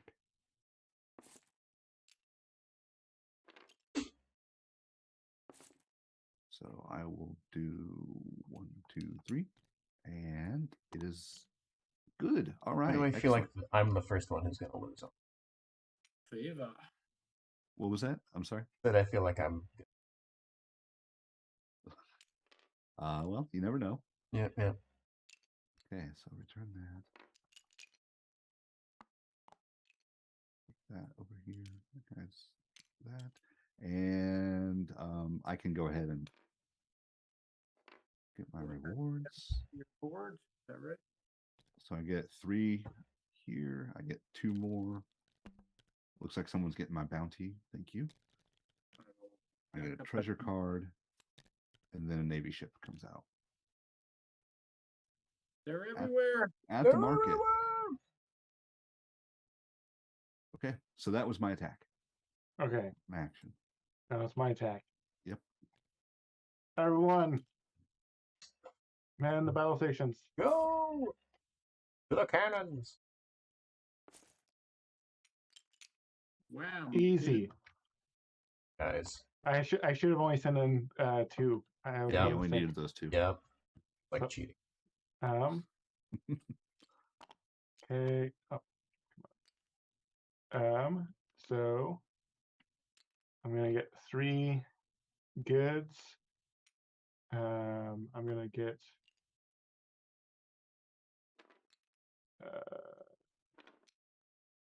some money, a card, and bounty. Okay, so bounty 1, 2, and then 2 money for me, a treasure card, and then 3 goods. And I think that's my turn. I am going to. Oh, we need to bring up the Navy. Oh yeah. Oops. Blue. Come on, get this man of war out. Do it. Right here. Let me at him. I'll fight man of war. Let me at him. Let me at him. Could that bounty grow? Okay. My turn. Yes. I'll take these 3 guys and attack the island. Oh, yeah, they can't attack. You can attack an island. Or island. Or a little island. You need to make a game where you work as the island's spirits to fight against. Yes. I love it. Wait a The minute. invaders. They already made that game. So I get these 3 coins. New expansion on Kickstarter. Or I actually don't know if it's on Kickstarter. Attack an island, I get 2 extra coins and a card. Yep. Ready. 1 coin, 2 coins. That's a lot of coins. 1 card. In the physical version, I've got a 1 coin, a 5 coin, and a 10 coin. Yeah. It looks like I need to add that to this as well. Or at least make it these stacks so that you can like see the number Oh, when they're yeah. like in a stack. Because yeah, it's really hard to tell. Oh, do they is not that a- stack? Is that a possibility? Yeah, I forget. There's certain types of objects that can be stackable, and there's certain types of objects that cannot. So as long as you choose the correct object type, then yeah, they're stackable. And I used a game 2 bounty, and then Oh, did we already? Will this be the 3rd ship of the round? Does the mana work? Yep, it's going to be the Man of War. Where do I put this? It'll come out counterclockwise from where you are. Yeah. The open spot. It'll also be flipped over. It will not move this round. Yeah. So I think It is out. My turn? Just gonna double check my card. Oh, I never noticed I had that. Okay, no, go ahead. I am going to. Wait, how much? You only have 5 bounty? Oh yeah, you got 1 extra bounty. That's right, from your card. Mm-hmm. Yeah, card I put it on ground.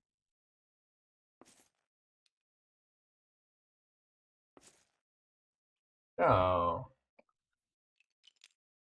Told you. Okay. Whoop. That's all 3, which means I can't win. Nope. But it means you're also not going to exhaust them. And you get a free movement.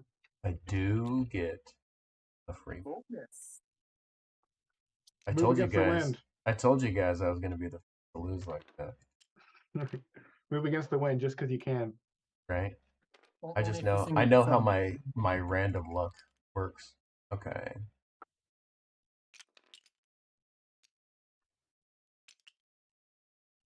Only mildly biases. Okay. And then, So I lost that, and I free moved to here. okay, The turtle. to the turtle. Mhm. All right, so it's back to me and it's movement. So I'm going to take advantage of the wind. And I'm going to move 2 spaces south, and that's my movement. Right next to the Navy ship. You're a bold man. It's not moving. It's upside down. I'm safe. You're just mocking it, I am. Sasha. Oh, I have no actions left, so or movement. So I'll use my 1 movement, using the advantage of the wind to go down. Does this mean I'm on the island, or do I still have to move 1 more to go here? You need to move 1 more to get onto the island. So I could play a card to do that, maybe? If you've got one, yeah. So if I play this card, it says I can move an extra space. This can only happen during the action phase. Could I play that on the next round?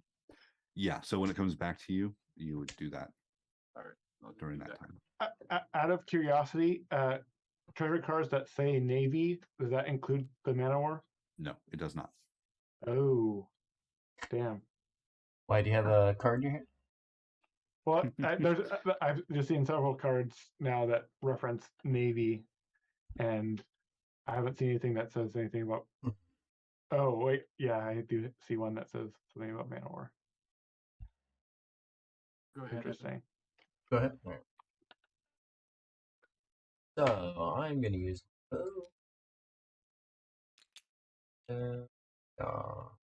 Oh, there's a Navy ship there. You're going to attack it? Was that a Navy ship? Yeah, that is a Navy ship. Now, on its turn, it will move away, not attack me.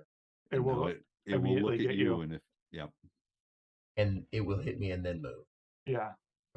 it will stop. It will not move. Oh. It'll stop at any location a player is at and attack or Okay. get them. I That's interesting. may have thought that it was a. Do you want to move back? I It's thought it was a okay. merchant ship at the time. They weren't flying the right flag. They were not flying the correct flag. It was a decoy, honeypot. It was. Instead of that, I will just back into here. Because they have Okay. what? You're here. Oh, They have got a it, got it. strength of. 3. They have a Should be good there. Navy has a strength of, which I Yeah. would also lose. Now, how about I just save my movement and have not moved off the spot? Well, you are here. Yeah, you're at the You have to Right. move off of this spot when you. Oh, when you lose, you have to move? Yeah. Yep. Oh, okay. So I would have had to move, and then I would have had. Yes. Okay. So it can be a penalty. Okay. So back to me. I don't have any actions or movements, so I have to pass. Yeah, I'm already past. I'll play this card to move onto the island, and then I'll use my pirates to bury all this treasure on my board. Is that right? That is correct. My turn. Don't know if that's a wise move. 'cause the card Seems itself like the looks right move. card would have been worth 3 gold, but I don't want to lose all my gold either. I mean, that can be the difference between getting an attack next round and not. So How do we clear off our bounties or get lower our bounties? you don't. You get Okay. attacked. Unless someone. Well, here's the simple Unless way. you get hit. You get attacked. Somebody Okay. attacks you. That's how you get lower your bounty. Got it. So my turn. Yeah, yes. got an attack you can do. Okay, I will attack again, and with the same odds. My complaining about luck feels You got this. justified this time. You can't blame it on the dice. Uh-huh. Well, it's not over yet. Uh-huh. You can draw one more. Well, I know what the Well, next one's gonna 2 be. more. I know what the next one's gonna be, so I'm gonna go ahead and spend a card. Make sure that that's not what it is. So, see ya, $4. I'm gonna go ahead and remove that white. There we go. Well, that white doesn't exist. All right. There you go. So these were exhausted.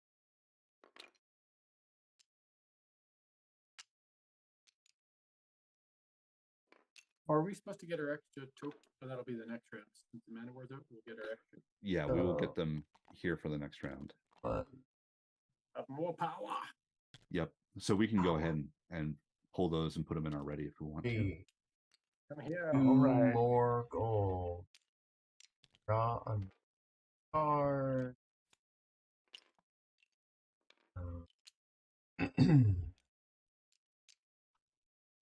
I'll put that in discard.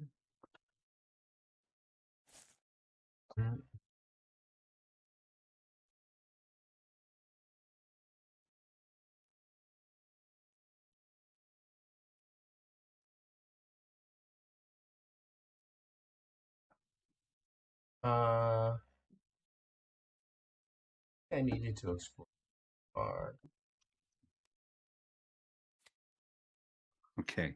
So I have this card as well.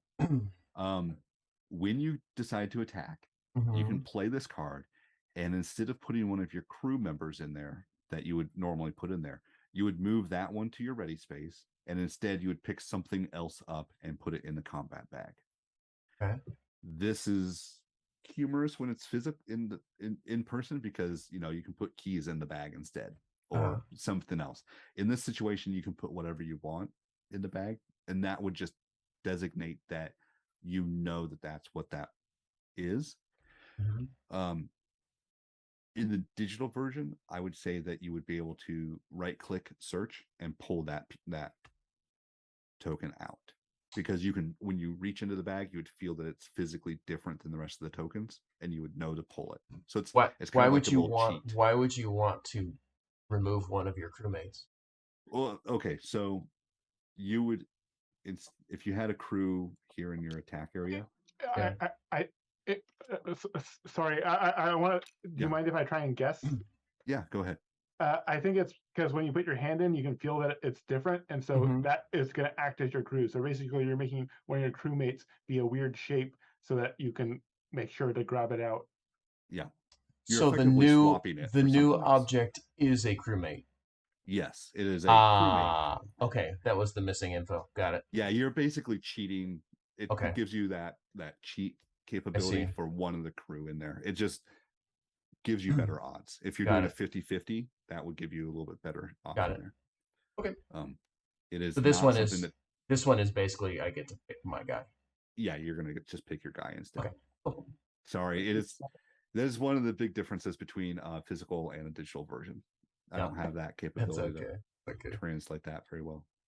So I drew. Hold on. I got my. Did I get my $2 extra? I think I got my $2 extra. Nobody added my bounty. And I drew a card. You have your treasure card. You've got your gold. No navy comes out. There's nothing left. Okay. Oh, take this. Yeah. Yeah, you get your crew. Extra though. crew. Oh, why did I get crew? Because we have all the ships out. Oh, okay. the entire King's fleet basically is out now. So that's a little reward. Nice. All right. Yep. So that was your action. I think that means we're all done because nobody has any actions or movement left. Is that correct? I think so. Yep. Okay. So in this situation, let's go ahead and move the merchants. How many did the merchants move again? They 3? move 3. Got it. I guess we should probably have one person move the merchant so a merchant doesn't get moved. I'm twice. adding gold. I'll add the cubes. So I add one. Okay. Okay. So if no one's moved merchants, I'll I move them. haven't moved merchants. I was about to, but then I realized it might get confusing. And then for the Navy, Yeah, I guess I'll do the Navy just so each Okay. just so like one. This one's hot on my tail. Yep. This one gets flipped. 1, 2, 3, 4. Flipped. 1, 2, 3, 4. This gets flipped. Mhm. I think that is it. Wait, I thought the Okay. Mana War went after you. It will. It came out this turn, so it didn't Oh, have okay. movement. Okay. But on next turn, it will go after me. Okay. It still gets placed in the spots as. Yeah. I see. Okay. And so then we bring our All right. stuff back. Oh, Yep. wind. Exactly. I was going to say someone needs to roll the wind, and we are on round 3 now. Back to 1. Back Okay. to 1. Hmm.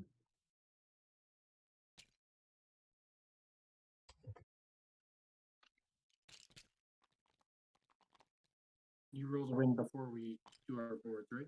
Yes. Yeah. That way you always know which way the wind is going when you assign. Your movement, yeah. That would It suck would if not it, be- like would not ruins be your fun. plans. Yeah. I always know which way the wind is blowing because of my trick knee.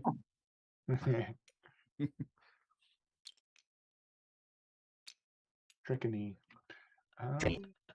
Trickiny. Going on here.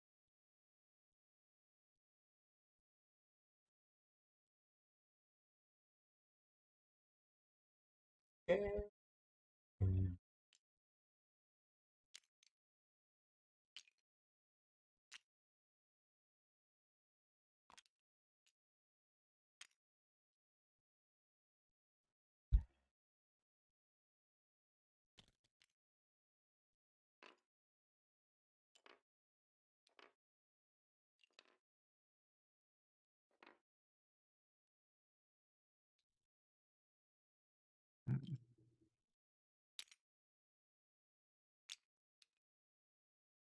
All right. I'm ready.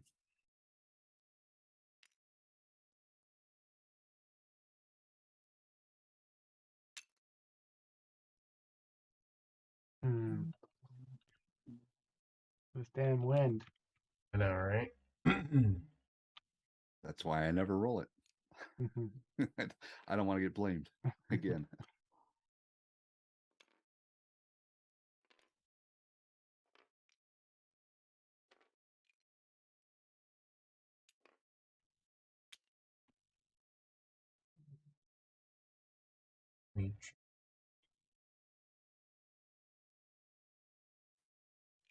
Interesting.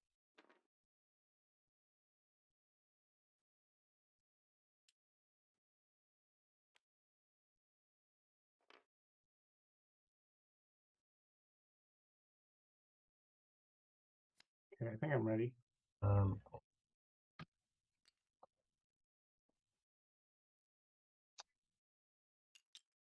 This might be something to bring into feedback, but I think there's a way that you can toggle hidden space. I Yeah. would really like to know that. Yeah. So that we don't have to like move our boards with all this stuff on it. And Yeah. Yeah. You can just reveal. You can just reveal Yeah. it. I don't remember how to do it. But... Oh, there we go. Oh no, that's not it. You can't see anymore. No, there is a way to do it. I know. I've seen don't that know before. offhand, but There's a way I've seen seen that before. with people scripting it. I've just not learned the scripting well enough to be able Got to it. figure that out. for sure. Okay. Is everyone ready then?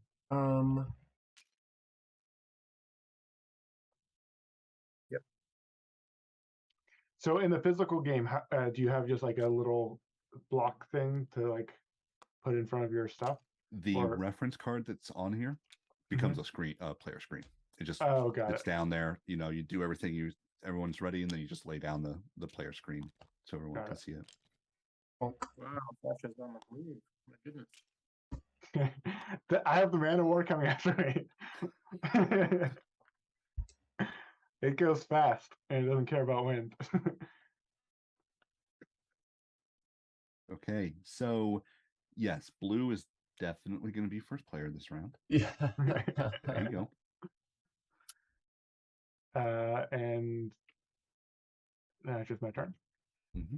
Okay, well, let's do my 4 movement first. Wait, let me lock this down real quick. We'll go 1, 2.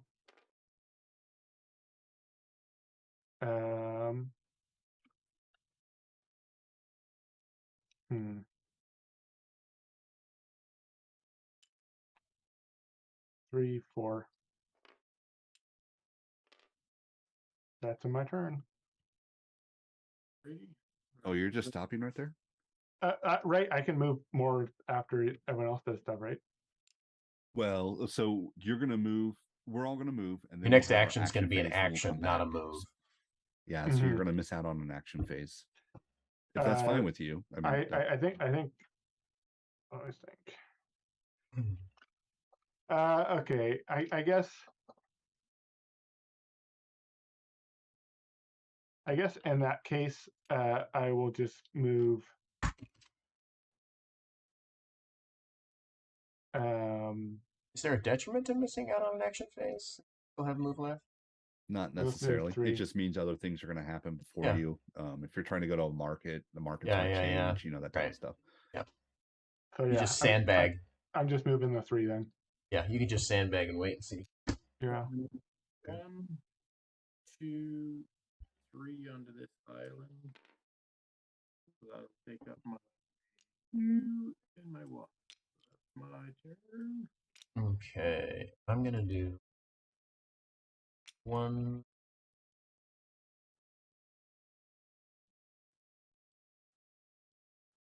2. I want to see what Sasha's up.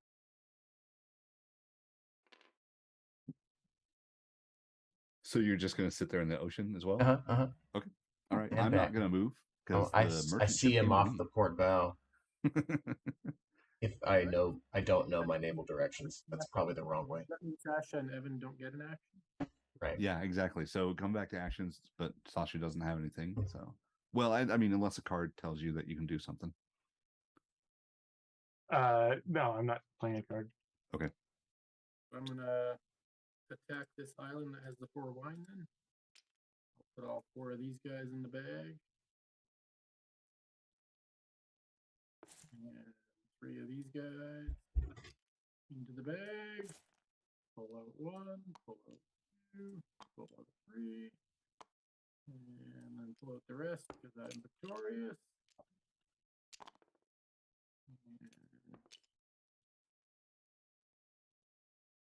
Bring these guys back to my land. Take them to my ready area. Okay, I'll give you some bounty. Whoopsie. I'm dropping everything. Yeah, load up the bounty. And so then I get all of these 4 tokens. But because that'll put 1 extra on my board, would I just drop one of these where I picked these up from? Wait, did you just go after me, Wes? No, I went after the wine island. Oh, because it's actions. We skipped us. I see. But I dropped it. Yeah, and then it'll skip me. Okay, I get it. On the island? You need to be at the. Okay, so you have to be at that port location. Oh, I went to the wrong one. Okay. Yeah, it's got to be over there. Okay, so I have to use had to use 1 more movement. I thought I was on the right spot. I apologize. That's okay. I think the pieces got moved a little bit, and that's what caused a little confusion. Yeah, it's sort of hard to like put the player pieces on the spaces when there's the Yeah. pieces there. It's sort of Yeah. As an island, I also get 2 coins and a card. Is that right? Yeah, we should probably put the stuff on the islands and just know that you have to go to the tile to interact. That's what I tried doing, but yeah, it just made it confusing right there. Yeah. But as long as we know that you need to go to the tile, Yeah. maybe the tiles, just being like a different All color. right. So I think that my action phase. I don't have it. All right. So I am going to attack that merchant that came to me. So I will put 4 in the combat bag. And I'll put these 3 in the combat bag. These ships always follow the flow of the arrows, right? They don't go backwards. Correct. Yeah, they don't ever sail backwards. So I will go 1, 2, 3. Stupid people will never catch us. All right, I did win. So I'll put my 2 there. Where's the map? Oh, And then from the merchant, I will get. Oops. I'm actually going to play this card, Luck of the Sea, which is when successfully attacking a merchant, I gain 1 extra random supply. So instead of pulling 3, I will draw 4. And it is 3 bananas and a rum. Classic. Nice. Yes, I can make some drinks. Anybody want some drinks tonight? All right. Then I'll get 2 gold. 2 gold for my bounty. No Navy ship comes out. Okay. Oh, one quick question. So the Man of War, it's beelining for whoever is going to have the most bounty. Yes. Does it still run? Does it still like run over someone and get them if it's not the person that has the bounty, has highest bounty? Or do they just ignore? So if you want to set it up, players? So it runs into somebody else too, you can definitely do that. Got it. So as it's just chasing you, and you can sort of coax it into other people. Mm-hmm. Interesting. That's you sneaky. know, MMOs kiting the boss around. Yeah, you can do the same thing there. And it would stop when it gets to that person, right? No, it would continue on towards. Oh, so it'll take them and then continue on. Yeah. Okay, interesting. Yep. That is okay. That's the big difference about Man of War. It's just a huge ship that's going to come after you. It's an inexorable. You know, you got to do something about it. Okay. All right. So that was my action. So we're back to the movement.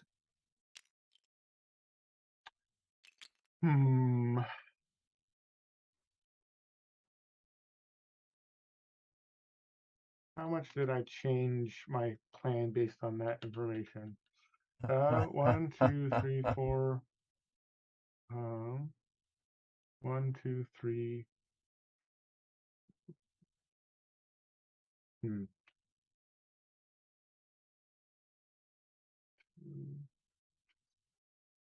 8, 10, 11, 12, 13.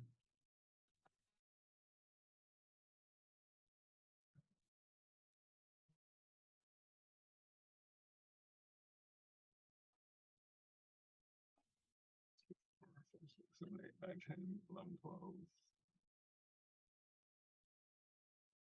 Okay. I think I made a mistake on mine. On yours. These 2 are supposed to go over here. Oh. I put them in the wrong spot. I just moved them really fast. I apologize there. Did purple not combat this turn? I did. Well, then he was at 5. He was already at 5? Yeah. I was at 6 and he was at 5, so it was going to be coming after me, and then he did combat. Okay. And so I breathed a sigh of relief.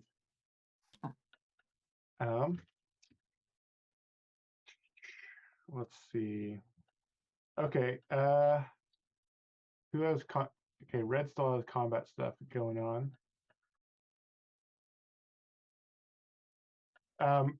And with the markets, is there multiple people can go to the same market in the same turn? Is Yes. that okay? But they're kind of blockaded right now. One with the Man of War, one with the Navy. But when you say blockade, that's just you don't end your turn there and you're fine, or can you not use the market? You can't use the market until you defeat the Navy or the Man of Oh, War. okay. So you got to do So that. neither one can be used this turn. Well, I mean, you can go definitely go over there and attack it. Well, I don't have combat, and no, I don't think anyone's going to attack them this turn. Or I guess you maybe could, but we'll see. I guess in that case,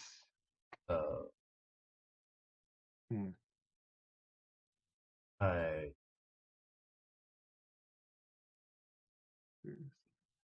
Wrong with you, pirates. by Arr! burying your treasure takes an action. Mm-hmm. Yeah. Don't forget that, everybody. 1, 2, 3. What's your favorite letter? I think that's Z. that'll be my movement. Okay. I move 1 south.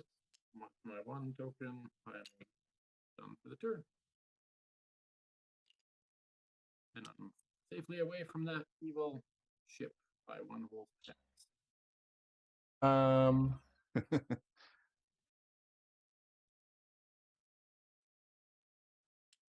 Okay.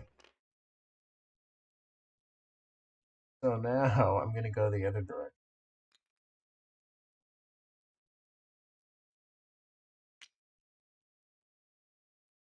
I do go fight Sasha.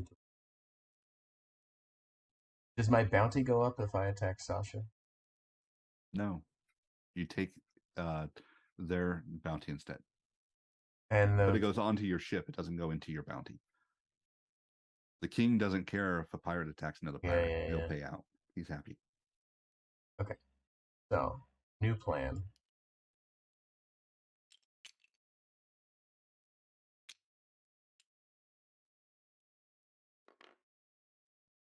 New plan. I can't bury my treasure, but I can take yours. That's just feeling very vulnerable.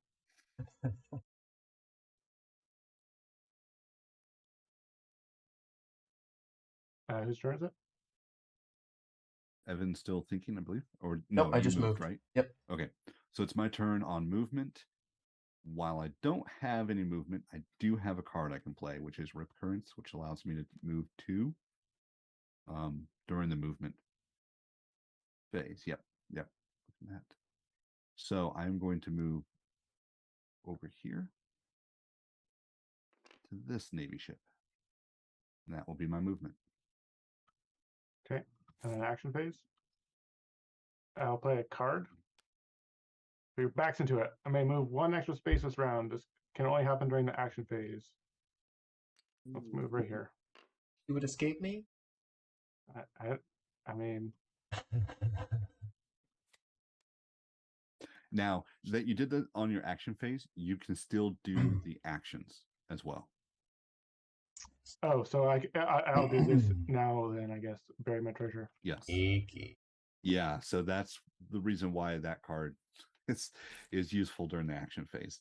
You can. And pivot. I made Evan use his movement to try and come towards me. Sabotage on the open seas. Action to use, so I passed it. Evan. Where are we putting discarded cards? Face up next to the other Got one. it. Yep, right there. My go is I'm also gonna put my backs into it. Okay. And then I can't take your money, but I can take your stuff. Right? Yes. Half my stuff. Half your supplies Yeah. and all of your bounty. Yeah. Let's do that. And who decides what half? It's always going to be rounded down. Well, but like, does he choose what half things he wants? For the cargo, yes, he gets to choose. Okay. Is there anything on the reference card that tells you get the bounty or no? It's under the rewards area, I see. Yeah. and the X there Yep. next to the players. So now Sasha puts 3 guys from his, Yeah.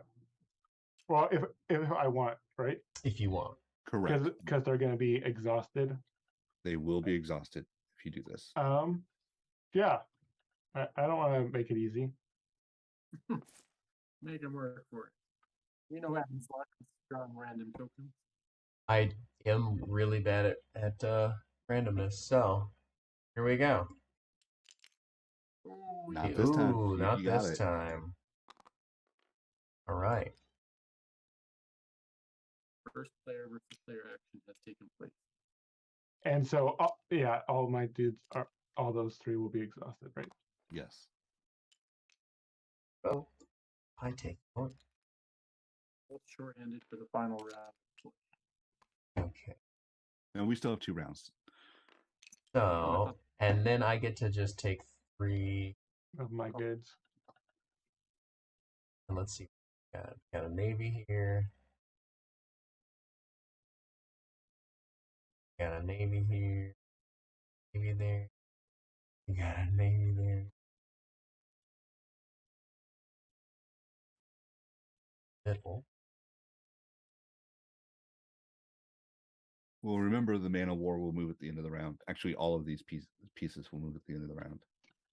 Yeah. So you got my bounty? Yes. You will take your bounty as well. I take your bounty Yeah. Mhm. into That my goes onto your ship. ship. Okay, Yeah. good.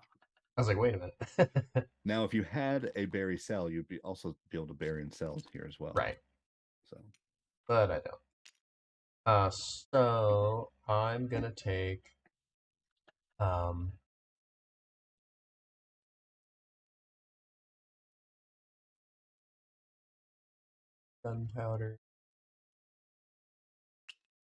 gunpowder,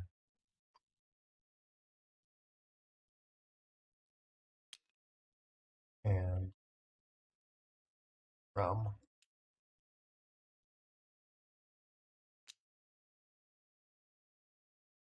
Okay. okay. All right. So my action is I am going to attack that navy. Oh, and I take all of your something cards. What? No, that's bounty. Oh, Yeah, that's the bounty oh that's the reward. bounty. Okay, got it. It looks like a card, but It does yeah, look like a card. Okay, got it. I took your I bounty. tried to Okay. make it kind of look like a bounty poster, Got it. but if that's not working, please let me know.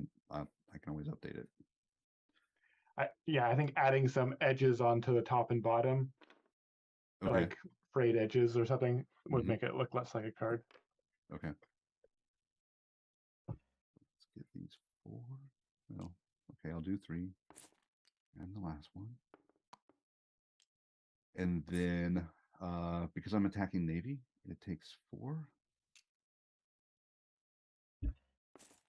And then I am going to play Casting Bones, which I get to draw 1 token from the bag. If it's mine, I get to keep it out. If it is not, I return it to the bag. So basically, it's a mulligan.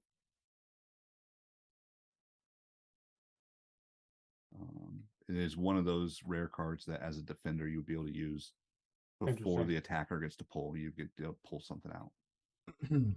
So I'm going to go 1. Oops. And it's mine. So I just need 3 more. Or no, sorry. 2 more. Back in. 2 more. I That's not a good way to start. Okay. I mean, it's up to you. The first 2 you pulled was yours and one of the other No, ones. it's okay. I drew too many. Just like Okay. in real life, if you draw too many out, you got to put them back in and start over. So Got it. there's mine and mine. And now it's 50-50. And mine. All right. So I got that. All right. So then I get the reward for that, for attacking the navy, which is the navy ship comes off, goes back on the track. And then I get 4 gold and a treasure card. Oop. And 2 bounty go in my spot. So does that change the end result? Mm-hmm. Got 8 and he's got. Okay, so now the Man of War is going to come after me. But you're way down there, so it doesn't really matter. It moves So pretty quick though. it does move very quickly. I know I'm safe this round. And is there a way to resolve directly it? So is the Man of War just gonna absolutely go straight, or is it gonna go over one and then straight? Is there a way that it resolves its path? Like prioritizes. It's going to go as much in a straight line as possible. So Okay, so if it'll the go end down result means first. yeah, it'll go straight first. So will it go straight to here and then do one sideways, or will it at some like, because if you drew an exact straight line, it would like cross somewhere in the middle. So I'm just wondering if that's like, if there's a way to determine. I've always had it. The rule I've always said is that it's always moving straight, and it only turns it when it has to. So Okay. straight lines as much as possible. Okay.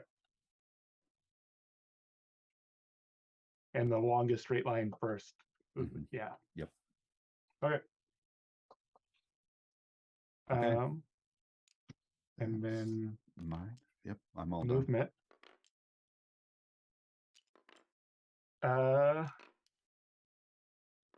Man, I have all this movement, but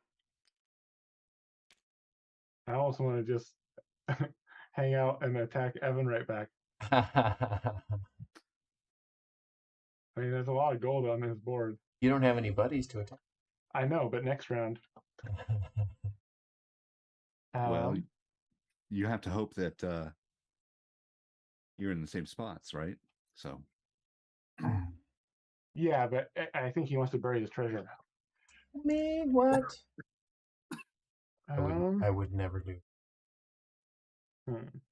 See, this is what I enjoy, is watching people try to figure out what everybody else on the board is going to do.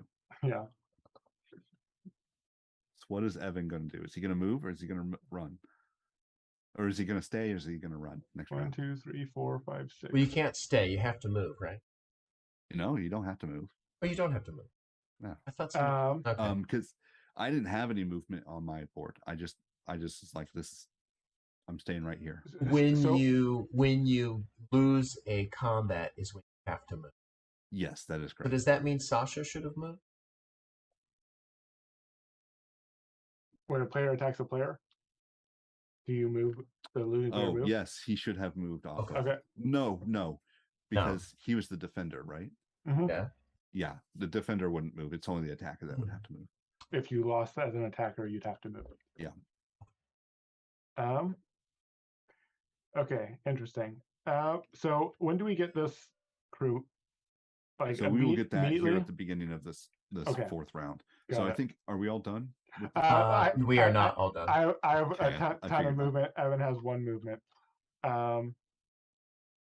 Where does it say the penalty for losing combat? It's the penalty for losing combat is essentially in the rewards of, like, when you beat a player, you get half their money. You get half the movement. Oh, that you move one space when you lose? Yeah.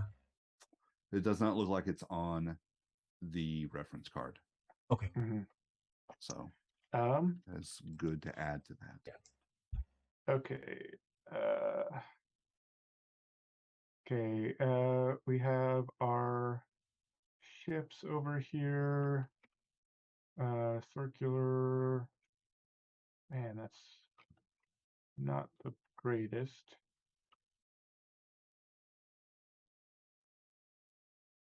So I want to get. The Navy moves 4 or 5? 4. If you look at the sideboard in the bottom right corner, it lists merchants, islands, navy, and man of war. The number next to it is the defense and the movement. If that helps you. So that was 2.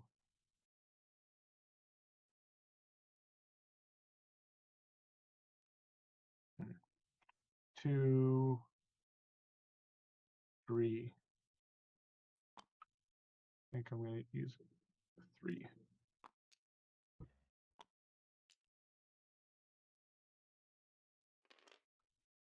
That's my movement. Have none, so off to Evan. Okay. I'm gonna move one to here.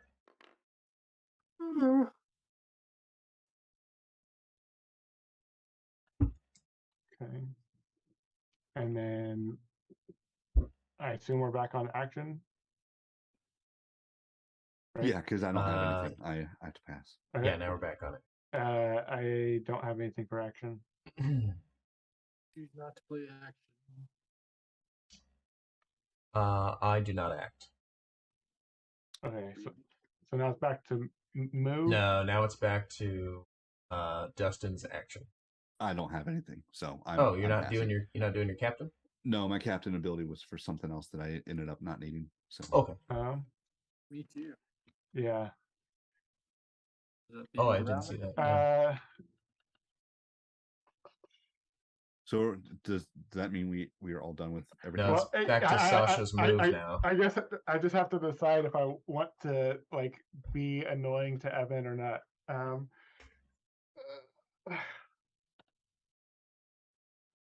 Let's do it. He was annoying to me. 1, 2, 3, 4, 5, 6, 7, 8. You have I'll 8 use all the- movement? Oh my Yeah. gosh. He's got 4 on that top one there. Yeah. Just on that one. Righto. Now we're done the round. And, Okay. and no more actions, no more movements. No more. All right. I'm just trying to clear out your bounty, Evan, so that ship doesn't come after you. I see. No, you can't. So nice. He's so helpful. That is nice. Yeah. That is nice. All right. I will move the merchants. I will add money. I will move the bad ships for the Navy. 1, 2, 3. Oh.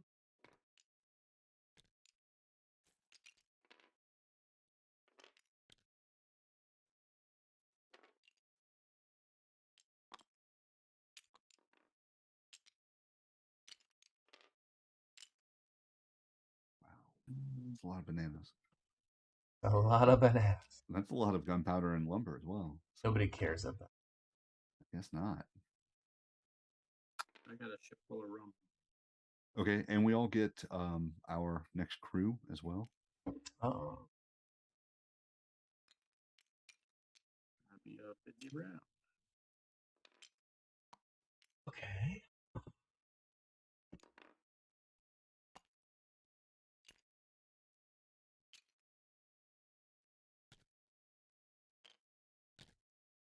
All right.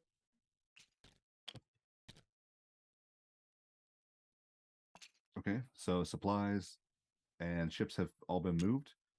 We're on Russia's round got a 4. control Oh, now we're wind. gonna see the direction of the wind. Yeah, where's the wind Roll from? like the wind. Oh, yes. You know that. You know. One again. One Just again. someone like Patrick Rothfuss. The name of the wind. What's the name of the wind? Jerry. It is. It is. I knew that all along. All right. So signed your crew. Did you roll? Or is it one again? I did. I rolled 1 again. What? Yeah, I know. I feel better that this happens digitally as it does in real life.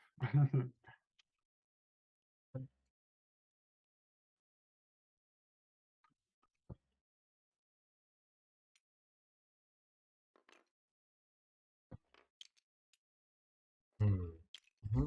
Mm-hmm.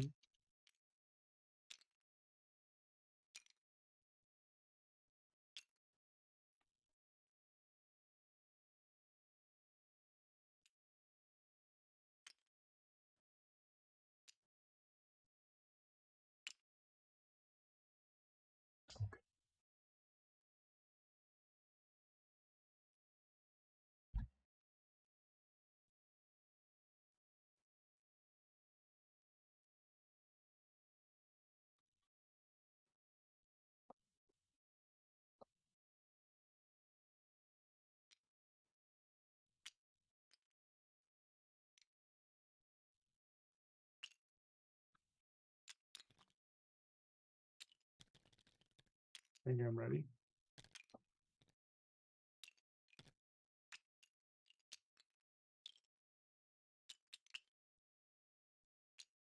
Okay, I am ready.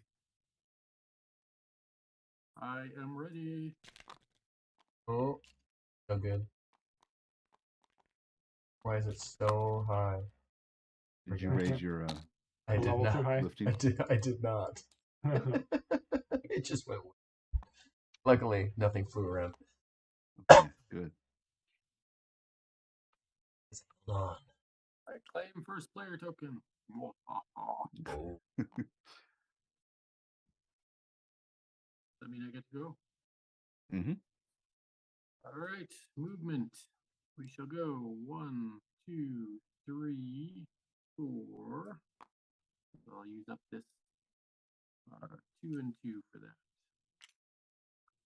Off to Evan.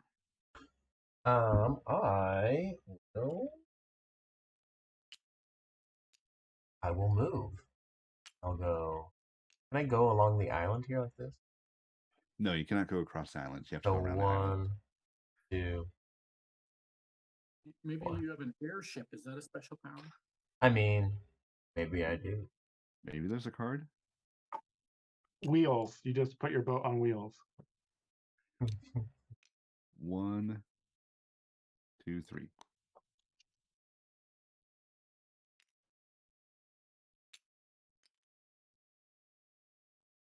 That's my movement.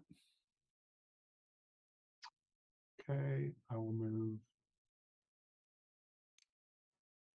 1, 2, 3. So just 2 movement. Ah, wow, nice.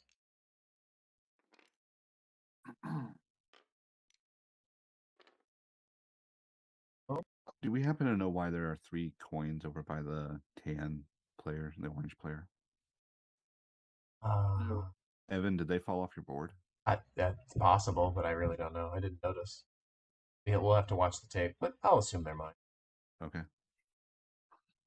They might have fallen off when it lifted way up. I don't know. I'm watching the tape right now. Check the playback. It would have been like 6 minutes ago. Yeah.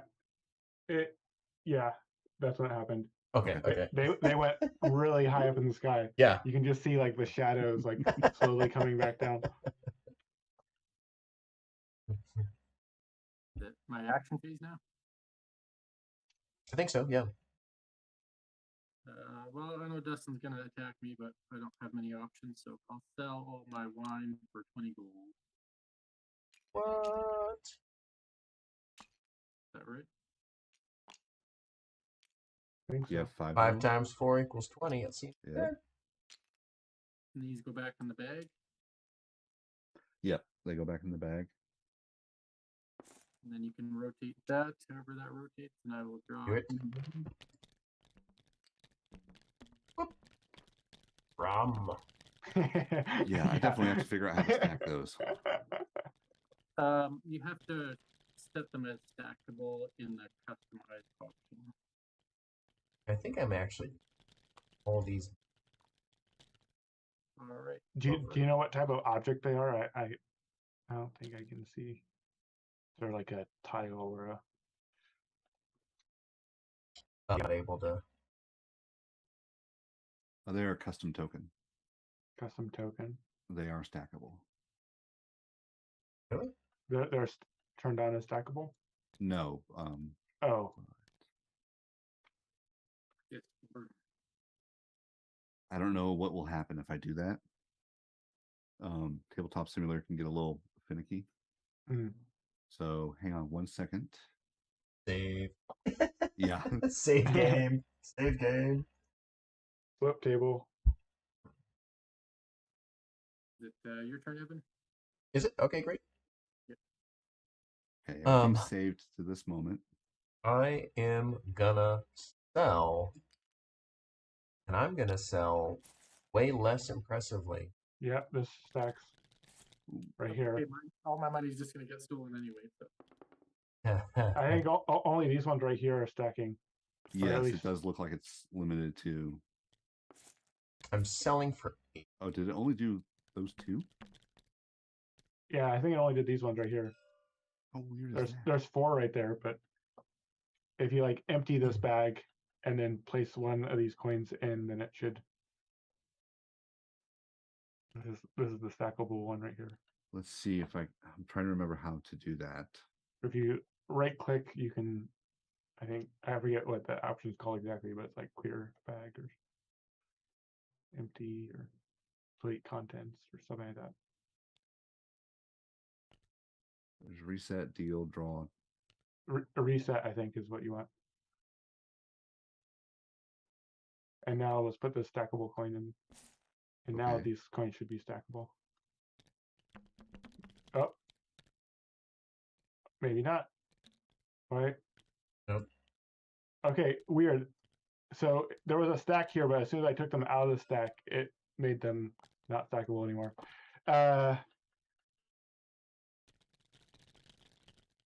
Yeah, we can do this later. This is Yeah. Yeah. Anyways.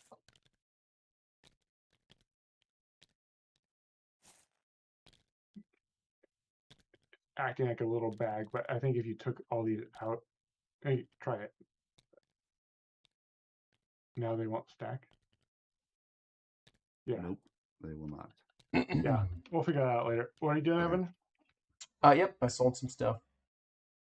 Nice. How much money did you get? $8. And I might as well sell this for another $1. You know what I mean? Nope. No idea. Oh, did I put? Yeah. Dustin's turn. Okay, yep. I think we pulled some out of the bag. I don't think all these are mine, so I'm gonna put them away. You never know. I guess if I lose because I did that, I got rid of my own coins. Oh well, it's fine. All right. The creator's allowed to. Yep. Yeah. Hey Sasha, Creator's allowed to lose. have you checked the chat? Yeah, I don't see anything. All right. Okay. So, yes. I'll refresh it just in case, but yeah, I don't see anything. I'm going to attack purple. Now, am I allowed to use the 2 people in my attack zone for defense as well? Yes. Yeah. So if they're in your attack, and honestly, I am just going to do 2 in there. Am I allowed to do more than 2? No. No. Well, you can only do 50-50. Oh, I thought you could do 2 and then fill in with your ready guy. I can't do more than. You can only match what they put in. Mm-hmm. So if you had less in your attack row than you needed to match them, then you could take out your ready. At least that's my understanding. I can either take from my ready or from my attack. Is that right? But then they would be exhausted. Yeah, they would be exhausted if you do that. That's fine. That's Oh, Okay. but you can choose not to use the ones that you do have in attack. You don't have to use them first. Yeah, he's making that choice. Yep. Interesting. That's the choice. All right. So I am going to play Any Means Necessary, which allows me to replace one of my crewmates with one that's in there. Yeah. But in this case, it's just going to be a search. So I will draw that guy out, and then I just draw 2 more. No. Okay. So I do have the majority, so I did end up winning that. So purple, I will get your bounty. Take it all. I don't care. There. And then Half your money. half your money. Yeah. How much money do you have there? A bunch. A big pile. Can you group it and split it? Thing that's possible. Maybe can we use like little counters or something? Or wait, what if we each had little bags? Then the bag would tell us how much is in. Oh, that might work. Let's see, bags. But I just separate. You guys are overcomplicating. But it is sort of nice to be able to be like look at another Yeah, and players see how and much be they like, have. yeah, because then you decide. You may take 10 or 11 at a time. Yeah, I'm gonna grab a bag. Oh, I can't grab a bag. You only had 1 gold before you got that 20? I think so. Yeah, because Really? I burned it all. Wow. Actually, I should have had none before that 20. So this one. Oh, Maybe you I had got none before that. Wow. I can't remember. Sweet. Thanks for the bag. Mm-hmm. Money bag. No, this makes much more sense having a bag like this. So thank you for that suggestion. Yeah. 25. And then you don't have to worry about the coin stacking or not. Yeah. It's still like for the bounty, could maybe get confusing, but not that bad. Well, I can put a bag there too if we need to. Yeah. Okay. So in this, did you split this up already? There's 21 there. Yeah, take 10 away. Or Okay. 11, 5 around. and 5. And Just take this. my one right good as there. well. Okay. Well, For my one good, do you get it, or do you round up or down? It's always down, so you get the 11. I get the 10. Oh, so you don't get my wood or whatever. he has Oh, only the one supply. good. Sorry. Yeah, again, it's rounded down, so I wouldn't take it. oops. I sold gunpowder. Oh.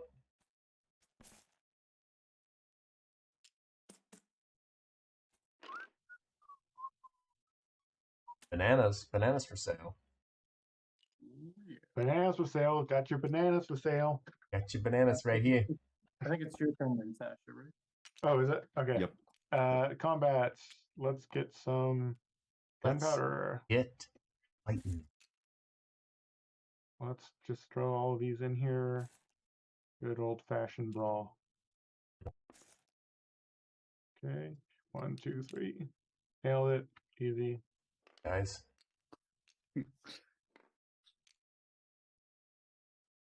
Oh, wait, my exhausted dudes actually should be ready now. Yeah, because They they were was last exhausted round. last time. Yeah.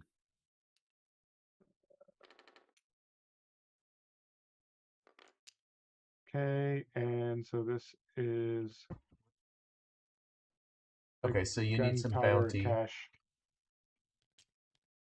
2 bounty. Oh, hey, and we have Navy again. And we to need come out. we need the Navy out. Oh, wait. So can I only get 3 goods? I don't get all 5? Or do I get all? You can drop the extra. Like, you can only have a maximum of 6. Well, I know, but You get to on pick. the player aid, it says there's a 3 by where it says, oh, merchants is 3. Never mind.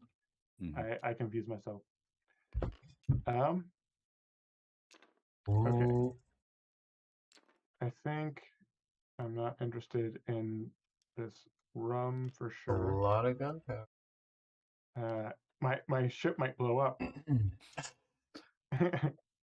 So these just drop in the ocean in your where? In the Yep. on the It'll be in that island. spot. On the Yeah. island? Okay. I'm So just gonna now, put this on whenever the you go island. to over to gunpowder, you can just pick up the lumber and the rum for free. Yeah. Then you have to fight. Don't have to do anything. They don't want it. So. Would you have to fight if there was like a baddie ship there? Yes. Anytime you go to a place that has a Navy ship, if you're going to do anything there, you do have to attack the Navy first or the man of war. And anything meaning also getting the stuff for free. Got it. Yeah. Like so, does your movement have to end there for you to pick up these goods? You can't just like do a drive-by. Okay. You would not be able to do a drive-by normally. Got it. There might be a card out there that would allow you to do that. Interesting. Okay. Well, that was my action, I believe. Someone did my bounty. Yep. I will move 1. Oh, I didn't get my card. Your turn, Evan. My turn.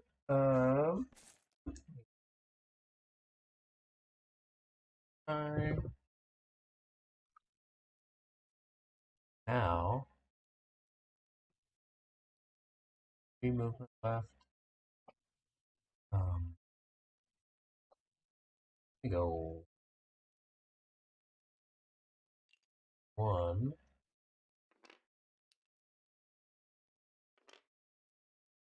And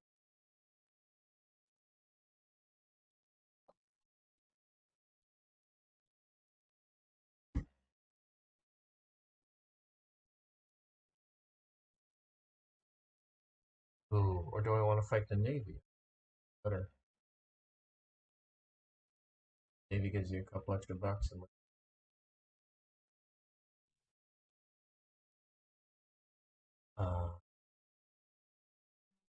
I move. We'll fight. And that Navy ship, just so you can know, it's on that Island. port. Yeah.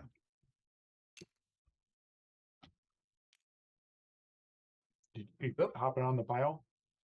Yeah. Perfect. I win. Gold. Okay. So that was your movement, Evan? That was my movement. My movement is I need to go hide. Hide. So I'm going to go 1, 2, and 3 right there. Oh, I've got 4 spaces. I'll just go right there. On the edge of the world. Yeah, on the Don't edge. don't sail off. Run! This Don't gets sail used a off lot. edge. It doesn't wrap around. Uh-oh. No, it does not wrap around. It's not a Pac-Man. That'd be fun. Just always go the direction of the wind. Yeah, that is Right. my movement. Okay, I'm gonna just move once right here. Just wave to the Navy as it passes by.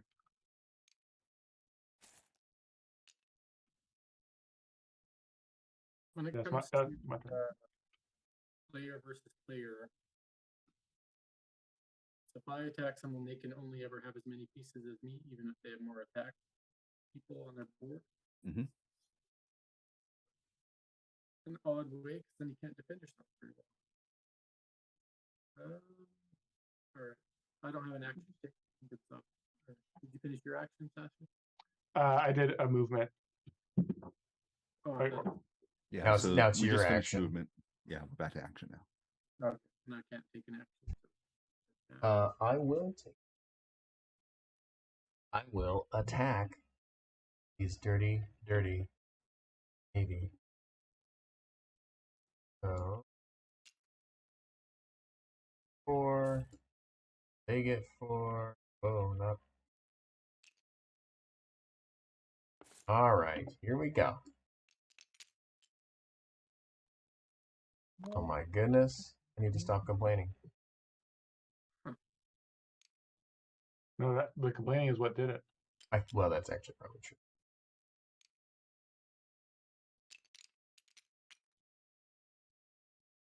That's how Ryan does it. It is how Ryan does it.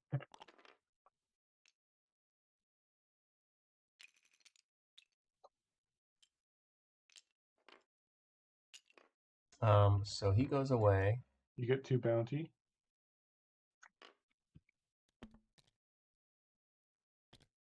Ooh. Does that tie us now? 7. No, I do not. Nope. Okay.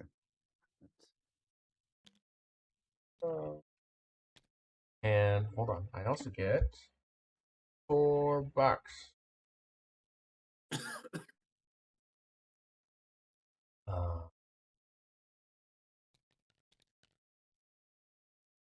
5, 9, correct, and I get 1 card.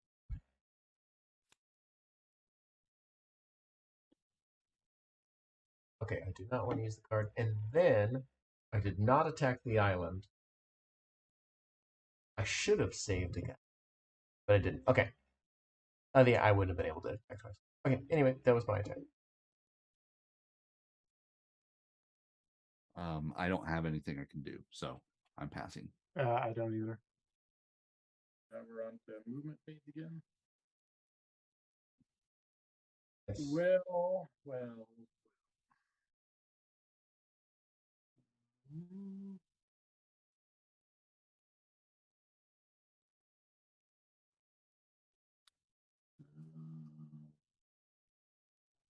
I will leave Dustin alone because he's got on.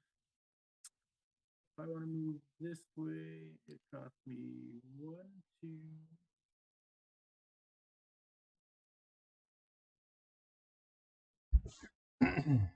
4, 5, Oh. 6 to go to this merchant ship.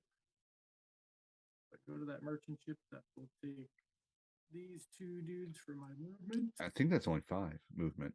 You are 1 space off the dock, off the port, right? I had to go against the wind once. I thought. Nope, you went with the wind. All right. So instead of this, 10, okay. I mean, My you can movement. use with whatever set of crew you want. I just want to let you know it's just 5 for you. Evan, you can move 1. You want? What did I do? Oh, it's my turn. Let's see.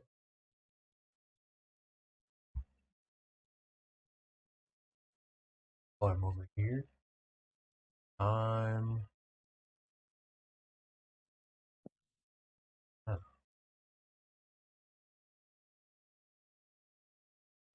Here. Just gonna hang out. Dustin can't move. Sasha can't move. We go to Yeah, I action. can't do anything. I'm going to attack the merchant ship, but I'm going to play a card. Oh, wait a sec. No, it's not the card I thought I had. That is dumb. Whoops. Well, whatever. I'll attack this. I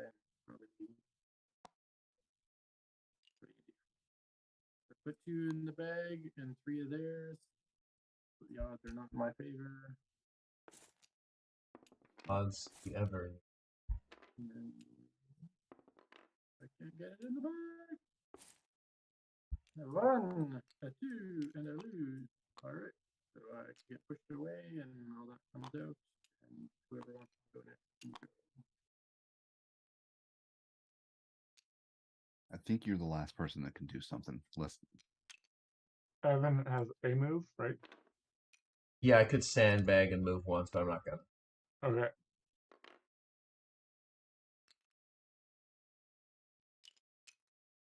All right, Wes. Is there anything else you want to do? You have one more set of movement. Sure, I'll go get the banana stand. Okay. All right. So that is the end of the round. Final round, huh? Yep. So I'll Whoa. move the. Is something acting funny on your board? Yeah. It doesn't like it when I pick it up there. Okay. I'll move the merchants. I will add money to. I will move the Navy ships. Some say the best thing. Did the spot.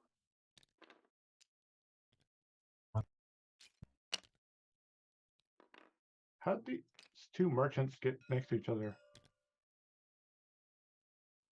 I forgot think they to move got, one once or something. Yes. Or one got moved twice. Once. I mean, I'm assuming it should be closer to this one and farther from this one. Well, I think.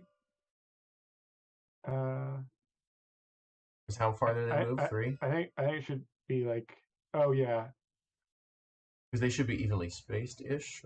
So 1, They should 2, be 3, right about there. 4, Yeah. 5, 6, 7, 8, 9. But they've been together for a couple of rounds now. There's 9 apart from these 2. Yeah. I just randomly placed them, and there's not a specific Yeah, sorry. Okay. No worries. Yeah, the thing about the game during setup is everything is random. You put the ports in the same spot, but what location goes where is random, and then the merchants are just 1 space off a location.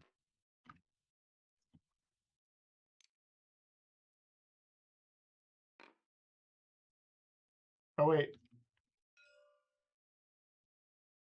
Did someone definitely combated somewhere?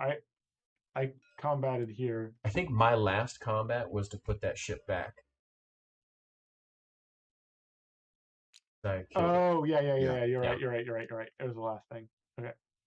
Okay. I'm gonna move. Okay, go ahead and move that. Yeah, I was gonna move So that. how's it move? So it's gonna be moving towards me since I've got the most Yeah.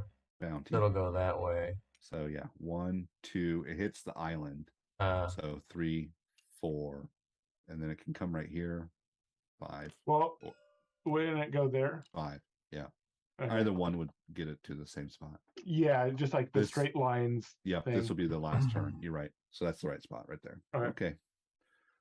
Please roll something other than a 1. I refuse. 2. How about that? Nice. That's Much not better. much better. That's Not for me. That's your corner. I am. Yeah, this is my corner. I live here now. Okay. Round 5. This is the final round. So Final round. assign our crew.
Okay, I'm ready.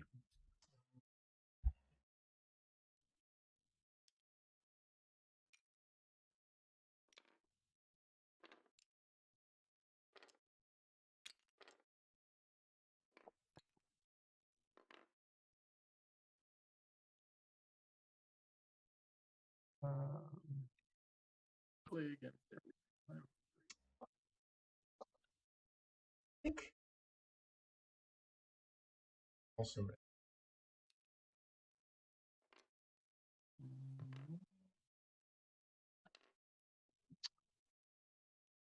Um,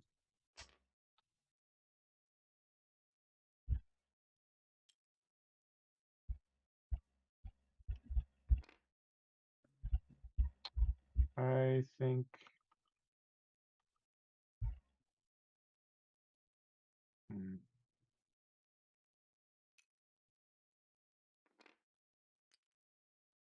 I guess I'm also ready.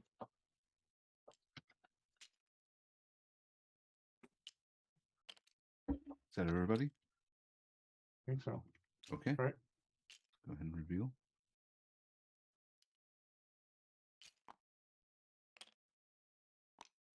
All right, I got 4. Oh, nope, it's gonna be Sasha. Gotta go fast. go fast.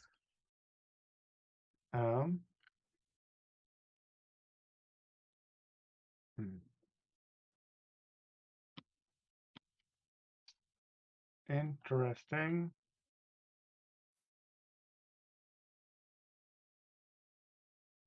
So 1, 2, 3, 4, 5, 6, 7, 8, 9, 10, 11. So let's go 6, 7, 8, 9, 10, 11. Let's go. Whoa. And no movement bonus either. Nope. For the wind. Quite a trip. That's my movement.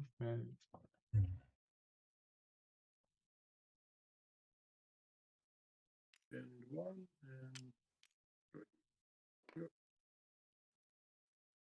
Sorry, my turn? Yep. I do not move. Okay.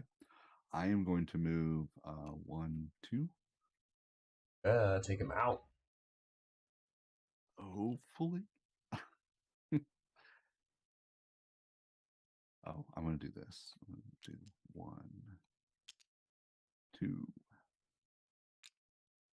All right.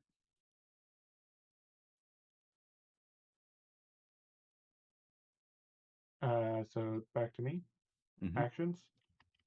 I will sell my goods.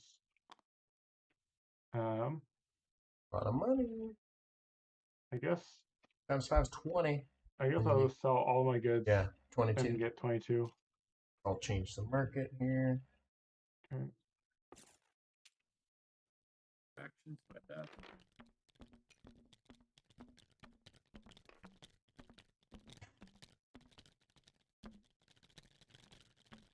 That's a little ridiculous. Okay. Up to you, Evan. This is why we play test, you know, everything looks great in our head, and then we put it out there and somebody else tries it and it's like, no. So you should have 24 in there because you had $2 in there. Oh yeah. It started getting a little bit laggy. Yeah. Towards the end. There we go. Thanks.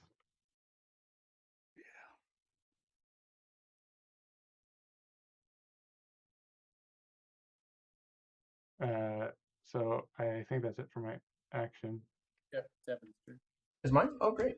Unless I can attack the market. I am going to attack. I shall put in 4. No, don't select 1. That is actually something that's. Is there? Can I attack market? No, you cannot attack the market. It is an island. No. It is, but it doesn't have any resources or anything to get. Got it. But that would be. It has all the maybe resources you just sold. Maybe a player aid. Just because it says island reward. Obviously, I would draw 3. Doesn't really matter if you exhaust them now. No, yeah. Right. That's why I did all 4. Knew that was coming. Okay. And so I'm going to get all the stuff that was on the board. I'm going to drop 2 bounty on you. I'm going to get $2. Is that true? Island, $2? Yep. And a card. That's right. And the Navy comes out counterclockwise from you. That won't matter because it doesn't matter. Right. Yeah. Wait, he's down here. Oh, sorry. I was looking at the red of the Man of War. Thank you. Okay, so that is your turn. I am going to use my captain ability, which allows me to refresh 2 crew. And I can put them in the attack spaces. So I can add them here. Nice. Which allows me to have. Oops, no, I don't want to do that. Block it. I can put these 6 in the attack to attack the Man of War. All out. All out. Yep. So that's a great way to start. Yeah, even better. There's still hope. Is there? Yeah, there is, because you put in more than they put in, so. Yep. Okay, so we are tied. You basically guaranteed a victory. There you go. I got it. So I only exhausted 4. Yeah, you only had to exhaust 4. Not too bad. Thank goodness it's the last round. Okay, so I will clean up the bag here in a second. Yeah. Go back to the... Yep, Man of War goes back. And I get 5 coins and two treasure cards. Treasure. And thank you for adding the bounty. And that's it. Okay, back to movement. Right? Yep. Howdy. Yeah. I'm gonna get you. That's my movement.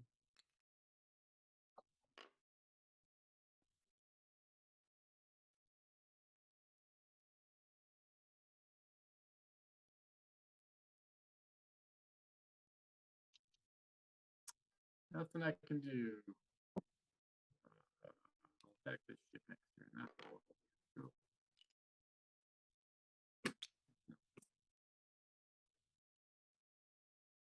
Go Evan. Okay.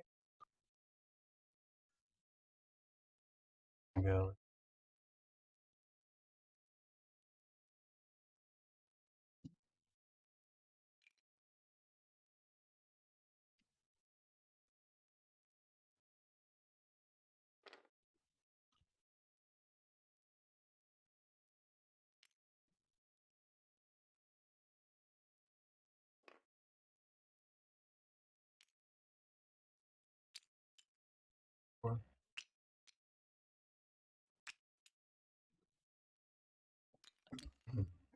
Okay. And then I'm sorry, Sasha, but I'm leaving. I'm gonna move 1, 2, 3 to market. So that's all of my movement. Yeah, I guess I failed to recognize that you had movement left. Oops. Yeah. That's fine. I can go after him. It actually was So down from yeah, then I should have just moved one space this turn and then. Oh well. Do you have any cards that can move you around? Nah. Okay. That's end of my game, I guess.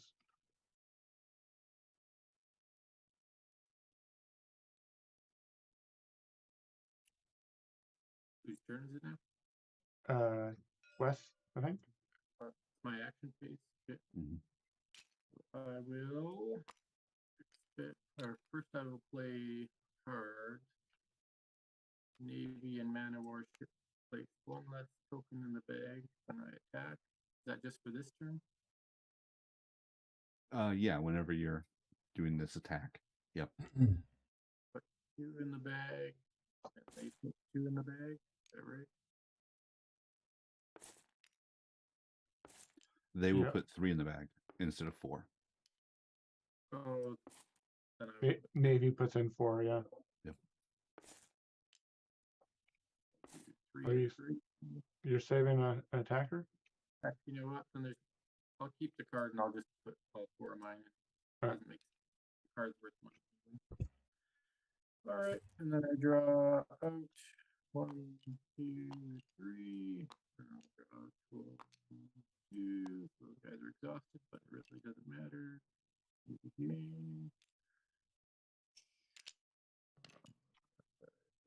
There. And if I defeat that guy, I get what? Navy 4 money and a card. Throw my bag. Draw a card. And bounty. That's my turn.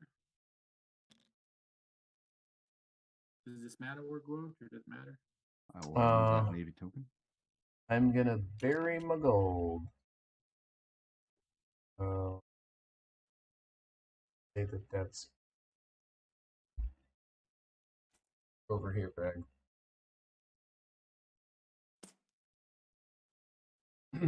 Okay. And I am going to sell. I've got this one here. I'm going to sell all of this. So that's 14 gold. So 3 that are at 4, and then the rum that's at 2.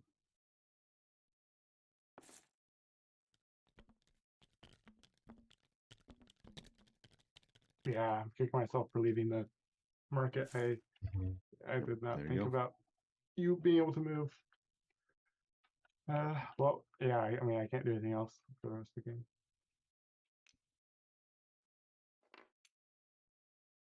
And I'm done for the rest of the game. I'm also done. And I am done. I don't have anything left. No more actions. All right. All right. So that is the end of the game. So at this point, yeah, I just want to count your gold, both in your treasure chest, on your ship, and then your. Don't forget to add your bounty, and then your treasure cards as well.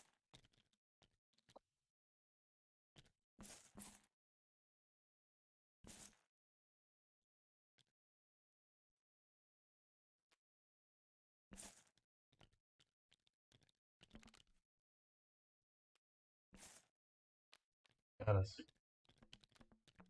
Yeah, if I like sat on that market, that would have made a significant difference. Yep. Thing. I just like had my blinders on and it just like assumed you didn't have movement left, but you only just used your. So what is the final scores for everybody? I got 40. Let's see, 2, 5, 9. I've got 54. 54. Okay. I have 35. Wes, you said 35? Yeah. I have 38. Okay. Okay, so I got 64. Mm-hmm. Yeah. I didn't mean to win. I'm sorry. you better apologize. It was not intentional. I did not think. Nope. I figured I was going to get. I kind of tried to make myself big and open and juicy for people to come and attack me. Yeah, and I totally could have if I didn't just mess up. Yeah. That was just like a stupid move on the last turn that just gave you an extra 13 money and yeah. Oh yeah, you would have. Well, how much would you have taken? You might have won. I mean, I am curious if he would come here if I was sitting there. That's true. And then if he didn't go there, then I would have won. Would have been a little bit of king making. Got it. Yeah. Well, interesting. I had 29. No, I had 34. 34 that sounds right. Yeah. So half of that is 16, 17. 17, yeah. 17. Plus, you would have got his bounty. Yeah, plus his bounty. Yeah. Yeah, you would have, Sasha. You would have won if you could have. If you could have got to it. Which, I had 2 movements, so all you had to have done is just go somewhere other than the market. But then Evan would have won because you wouldn't have been able to sell. You were in a kingmaker position, and I blundered it. Okay. So what did you think about the game? Yeah, let's do feedback. Yeah. What do we want to do in a specific order? I'm sorry. Yeah, whatever order you guys do this in. Go ahead, Sasha. Okay. Overall, I really dig the theme, and so many of the mechanics do feel very thematic and work really well within the game. Like a lot of stuff made sense thematically, which made it easier to understand when learning. There weren't like that many hang-ups with the learning for me because it seems to fit the theme pretty well. I wrote down a bunch of different stuff. Some of it is TTS specific. Some of it is like the game, more design or mechanic stuff. I'll just start with some of the TTS stuff I wrote down real quick. Yeah, that one's fine. I wrote down snap coins, but I think the little money bag for on your ship would make sense and is a good solve for that. It's pretty easy. Do you like the bag better than the stacking of coins? I think so. I think that'd be a lot better. Do you feel it would be better than trying to have different denominations of coins. I think so. Okay. Just because you can just hover over it and see the number. There's no like, Yeah. it's like so quick to see and figure out that that's all I want is to be able to quickly see how much money someone has. Yep. And Makes sense. with different denominations, it's just a little bit more time than just looking at hovering over the bag. Yeah. Just a little thing. TTS. I assume in IRL it's not really an issue, but this looked like orange to me, and there's an orange player, and so I think if people were playing this on TTS that weren't being taught it, they might think that this space was oranges, but then there's not one for red. Yeah, obviously their pieces are white, Yep. and that sort of connects, but I don't know if it's just making this a little bit more red or what. I just, when I first saw this, I thought this was an orange space. Gotcha. Yeah. Do you know if there's a way to change the player colors? It doesn't seem like there is. I don't think that there's a custom, like custom color, that they have like 16 different colors to choose from. There is white as a player option. That might be better to do than the orange player. That. Yeah. Yeah. Okay. But yeah, you can definitely choose white as a player color. I know that. I think you just right click on the hand or the hand zone. But yeah. I think that was at least as far as what I have written down. I think that's it for the straight TTS stuff. Maybe I have one down lower. Let's see. Just when first looking at this wind direction thing, I really like it, and I was sort of curious as to if there was like confusion. I don't know, with this being like a physical arrow rather than being like basically, I think that it could be nice to have written on each end of this like a plus and a minus or something, just so it's like clear that it's not just caring about this direction, it's also caring about the exact opposite direction. Obviously, it's pretty easy to understand once you get the hang of it, but I think for the first time playing, that's something that I don't know, just having the extra little reminder like that this side is positive, this side is negative, not just this side is positive, or something. And when I mean, take that how you will. But that was just when we were learning, that was something that I thought that maybe someone would forget against the wind. I don't think that actually ever happened, but that was just my first thought looking at it. Just a quick comment on that. You could just like have a little blub on the end of the arrow that says, +1 move, blub on the back that says. Yeah, or something like, along those lines. I feel like that starts to play even more into this being a compass. But again, I'm going to leave that to your own sort of, which I thought was cool. But I'll leave that to your own sort of design choices. Island tiles should be slightly darker or lighter, than the ocean around it. I feel like just to make it very clear that this is the space that you need to go to, because we were running into that sort of issue of when the money and resources are on the actual tiles themselves, it's really hard to put pieces on top of it. And so just being able to put the coins on the island and then having this be like very obviously this is the place that you need to go, just like slightly lighter, slightly darker or whatever, because it does I mean, you can see them popping up a little bit from the board, but if they were just slightly color different, I think it would help a little bit more. Okay. I keep alt tabbing and losing my spot. Okay, markets are. Oh yeah, that was just something at the very end. I was like, on the player aid, I could have thought that I could attack the market because it is an island, and I would just get 2 money, a card, and then no resources because there's no resources on it. So I don't know, just somehow making that clear that you can't attack markets.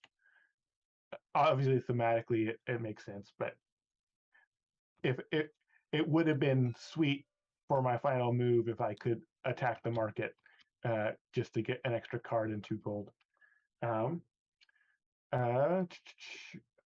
What else? The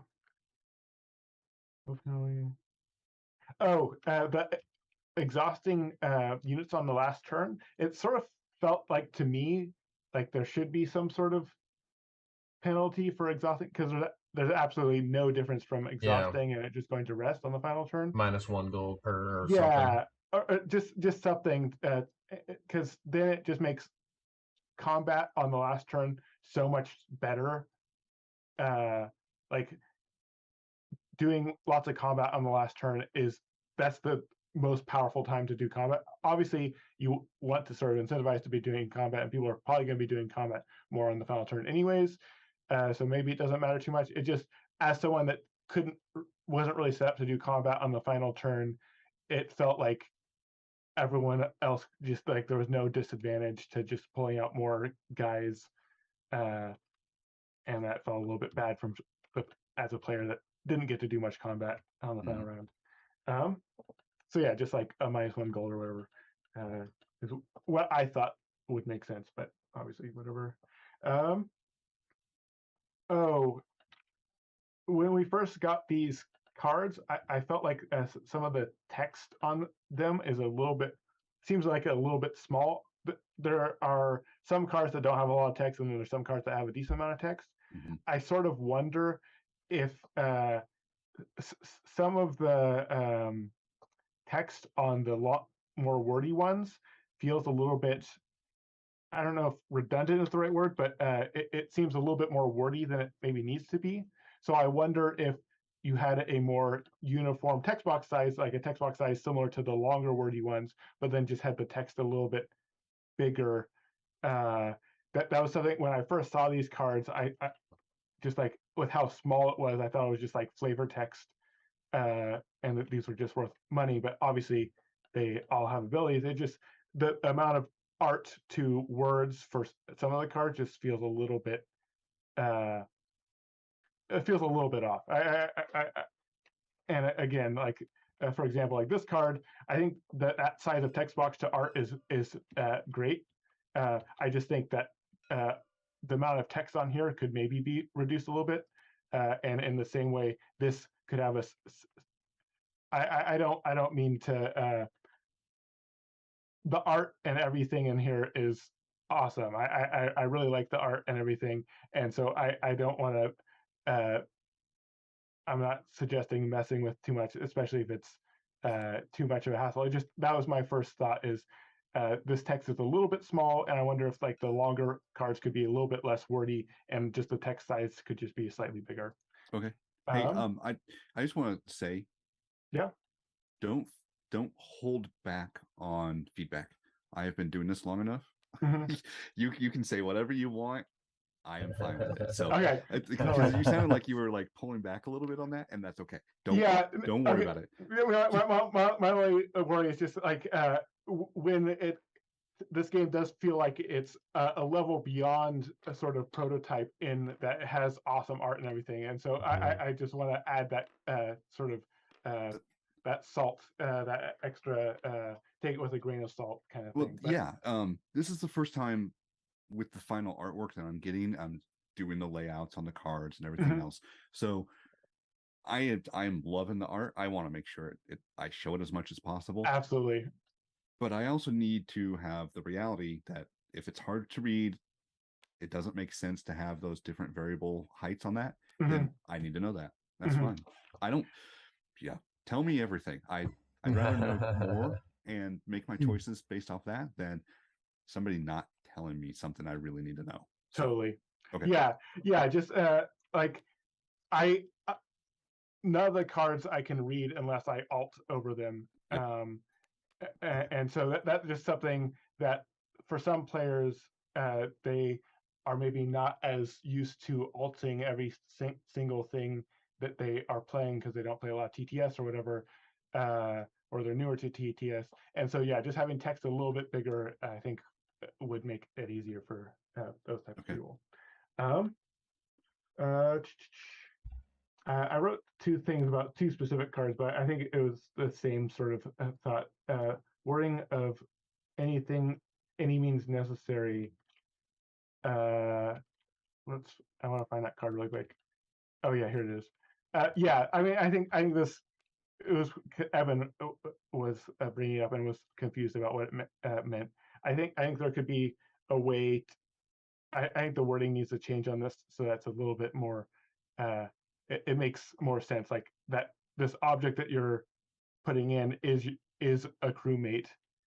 It's or I don't know what the wording is exactly. I don't have a suggestion for that, but I do think that the wording as is a little bit confusing. I didn't understand what it meant either when I first read it, and it wasn't until you started explaining it that I was like, oh, okay, that makes sense.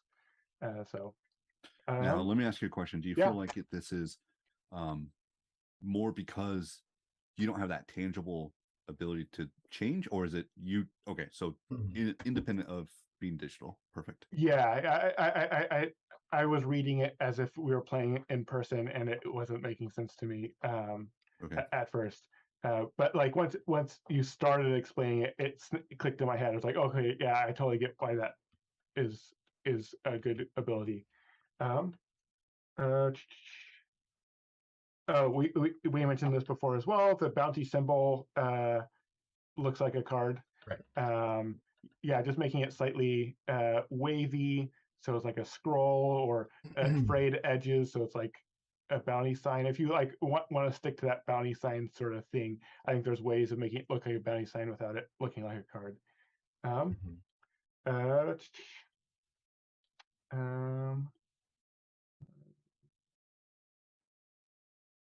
Yeah, wording on Under Cover of Darkness. Oh yeah, I think I understand what this card does, but I think the way that it's written is a little bit confusing, and this sort of goes back to the wordiness thing. Your movement this round will not trigger any Navy attacks. You may pass by unscathed. So normally, if you're moving through a Navy spot, you'll immediately get attacked. You do need to attack them if you're moving through them. Yes. So you can't just like move straight through them. Right. And so this is necessary in order to move straight through them. Does this affect when they move through you? Or is it just your own movement? Yes. So if you read it, end of round Navy movement will only trigger if on They you end if on your they space. end their movement on Got your it. space. Okay, got it. I guess I missed that in the rules part, in the first part, that you have to stop if you go through a Navy ship. I think I missed that in the initial rules teach. I thought that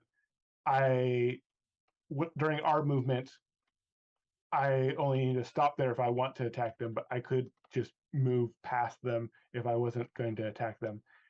Maybe everyone else heard that and understood that. I think I heard it once, but it's definitely doesn't look like I see it on the It's not on the reference card. the reference card. Yeah. Yeah, because I don't think I broke that rule in any way, but I definitely would have if there was a situation where I like didn't know that was a rule, or I didn't think that was a rule.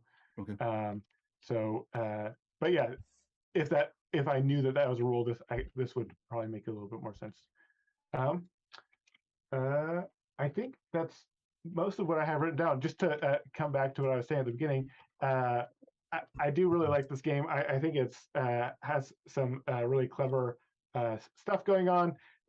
There's definitely variance elements, but most of the variance isn't too bad, especially for the like weight and length of the game.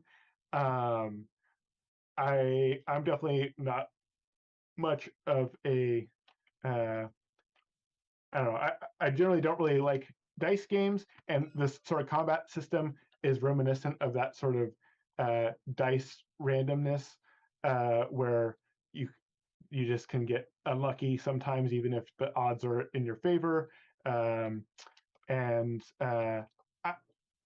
I never felt like it was too much though. With how long the game was, I never felt. I also didn't get super unlucky, so that could be part of it. But I I think the variance is at a good point in this game, and I really liked how all the theme and everything worked. Okay. I guess final. No, no. Actually, I take it back. I was thinking earlier about a potential way of having this that only when the top one is sold, it pops down, goes to the bottom. I had a thought on how to make that look better or like function in an easier way, but I didn't. But that was just something that I thought about for a second. Is if there was like an easier way to like show, like visually show that these only will move if the top one is sold. I think that could be nice as a visual thing on here. Okay. Yeah. Anyways, I'll pass it to next person. Wes.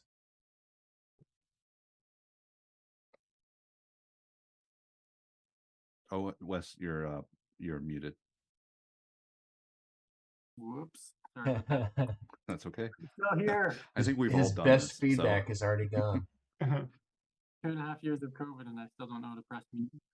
What do you do on Zoom meetings? I learned to press mute. All right, so player versus player games. I don't play a lot of these. I played a lot of Risk when I was younger, and then I found as I got older that player versus player can be frustrating, and probably saw my demeanor change after I got slaughtered in the corner there and lost all hope of winning. So that's my downfall when it comes to player versus player games, but the game mechanics itself were quite fun. I really enjoyed the hidden board. So as long as your screen covers up your board at the beginning of the game, I wouldn't know that until I played it, a physical version. I would assume that this reminder card is a bit bigger than this board. Is that right?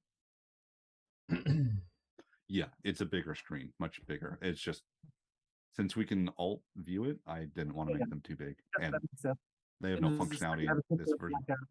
Does the screen have a picture of a boat behind it to make it thematic? Is that how Yeah, yeah, it would have a boat there. Sweet. Yeah, so I really like the hidden movement to choose and then everybody reveal their boards. That helps put a bit of suspense. You know, what are my opponents going to do? Are they going to be racing across the board, or am I going to be able to chase them down like Sasha was trying to do to you? The sequence of play really does come in, and it actually favors the player who moves later because then they can just run away when you're trying to plan out an attack. So that was a bit frustrating in the last round of the game, is that I got to go first, but that was actually a downfall. I wasn't sure how to work around that, so I kind of lost any hope of winning in that round. It is a clever blend of movement and action, so and I like the dual purpose cards. I like that they're both, you have to decide, do I want to keep that for points at the end of the game, or is it worth it to play the card and get the benefit? And some of the cards are definitely worth it, but then there's a card like the Voodoo Doll that is very, very situational. I don't know if there would often be a reason to trade that in for the ability. But you've played the game over the course of 7 years, so I'm sure you've seen all those situations pop up. Yes. I just wanted to pop in. I'm wondering if I understand Voodoo Doll correctly. So with this, you would win a tie. If like I was fighting a player, then with the Voodoo Doll, you can just win, right? With the tie, yes. Yeah, because at maximum, the defender has the same number as yours. So with the Voodoo Doll, no matter what, you can just win a player versus player battle. Well, you don't get to draw extra tokens, so it's still up to the luck of the token draw. You don't get to draw extra tokens in a player versus player? You do. As the attacker, yes. So as the attacker, there's no way you can lose if you have a Voodoo Doll. That is correct. Unless something else happens. Yeah, and another card gets played. That was my understanding. Good that they're dual purpose, because if the situation doesn't matter, which often it didn't with my cards, then at least it got me points at the end of the game. So that's why I like the dual purpose cards. One thing I did not like was having to expend a dude to use my captain. That I thought maybe these could be a one-time use card, or maybe the abilities are managed in such a way that you it's just a permanent effect instead of having to sacrifice a guy to use it.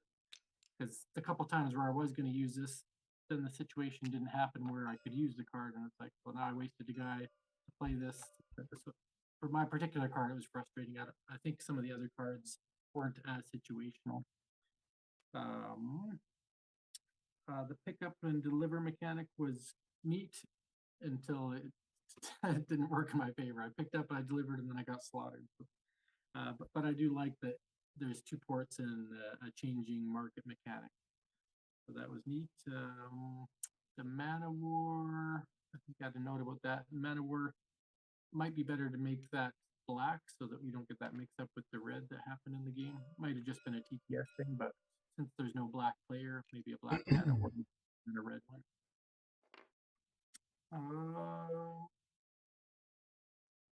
I like the fact that you had a determined amount of rounds, so we know the game's over after 5 rounds, and you can really plan and figure out your strategy as you come to the middle of the 4th round, and you're like, will I have time to actually pick up and deliver, or should I run and try to hunt something down or tackle an opponent or whatnot? So the predetermined time, I think, is a good mechanic to have, and it helps you manage the length of the game.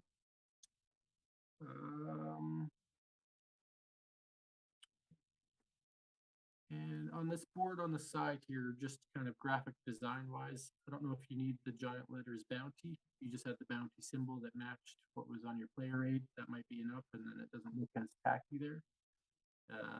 And same with the word Navy track. You probably don't need that. I mean, the boat stock there. If you just want to kind of look nice on the table and not have those words, that might be an option for you. And where's the Kraken? Is there a Kraken in this game? Is there a Kraken in the deck? Every pirate needs a Kraken. Where's it? There is no Kraken. There are so many pirate games with Krakens. I was like, I got to differentiate by not having one, right? It's lacking the Kraken. The lack of the Kraken. Yeah. There's no reason not to have one other than simplification. If there was some sort of mechanism that expansion, yeah, if there's an expansion or something down the road, that would be something. Riddle me this: how many seafaring games have a white whale? 0 that I know of. I don't know. There might be. Off to you, Evan. Off to me. Okay. So, yeah, going off of what Wes was saying, these captain powers would have been pretty darn cool if I didn't have to put a guy there to use. And felt not very cool to have to put a guy there to use. That being said, you know, like personally, I would have just preferred that we had, you know, like a player power on our player boards, and that you just get to do that thing, and you don't have to use a guy to do it. Or if you do use a guy to do it, then it's like extra powerful, because the number of times that the captain actually got used effectively, at least in this one playthrough that I've seen, was pretty minimal. And so if people aren't really engaging with a system, you know, it might mean that it work. But obviously, you've seen how much it gets used in lots of other playtests. So maybe that's not true, and we just had kind of a weird one-off game. I think there's some, you know, some sweetening of the pot to do there with the captain powers. It also kind of just felt perfunctory to have to put a guy in to buy a sell or bury. And it really seemed like the only 2 like things that you wanted to do was move or attack. And then like if part of your plan was to bury stuff or sell stuff, then you just had to put a guy there. But it didn't feel like a good choice. That being said, you do need more than 2 choices, I think. So I'm not sure what a better way to kind of make the buy and sell spot a little more sexy rather than like, oh, I have to spend a guy there. But anyway, that's what that one felt like. Like, why can't I just buy and sell? I showed up at the Okay. You know, maybe if you put a guy in buy and sell, he does a better job. I don't know. Who knows? But yeah, you do need like 3 distinct like cool things to do. I think the two is good, but you just juicing up the captain or buy and sell option or adding another option. I loved your chonky tokens, your little crew member tokens. Those are awesome. I love this as a thing that's happening in your game. To me, that's like the the cool little fun thing that makes people go, wait, what's going on over here? Because they see map and they're like, oh, the wind blows. That's for. It is weird that the wind only affects playership. But obviously, you probably tried it where it affects everything, and that made the choice on purpose to have it be a different rule. If you didn't make that choice on purpose, then I would say homogenous. But if you did make that choice on purpose, then right. The crew back to ready versus exhausted. I feel like you can play into that a little bit more. Maybe I didn't see all the cards, but more cards that interact with exhausted versus ready, more cards. Just more ways of interacting with exhausted, because right now it's really just a question of luck pressing, which is a great like main use, but I kind of wanted to see that mechanism interact in other areas of the game. Like maybe you get an extra movement and exhaust the guy or whatever, but just use that system for more than just combat. Let them be exhausted in other ways.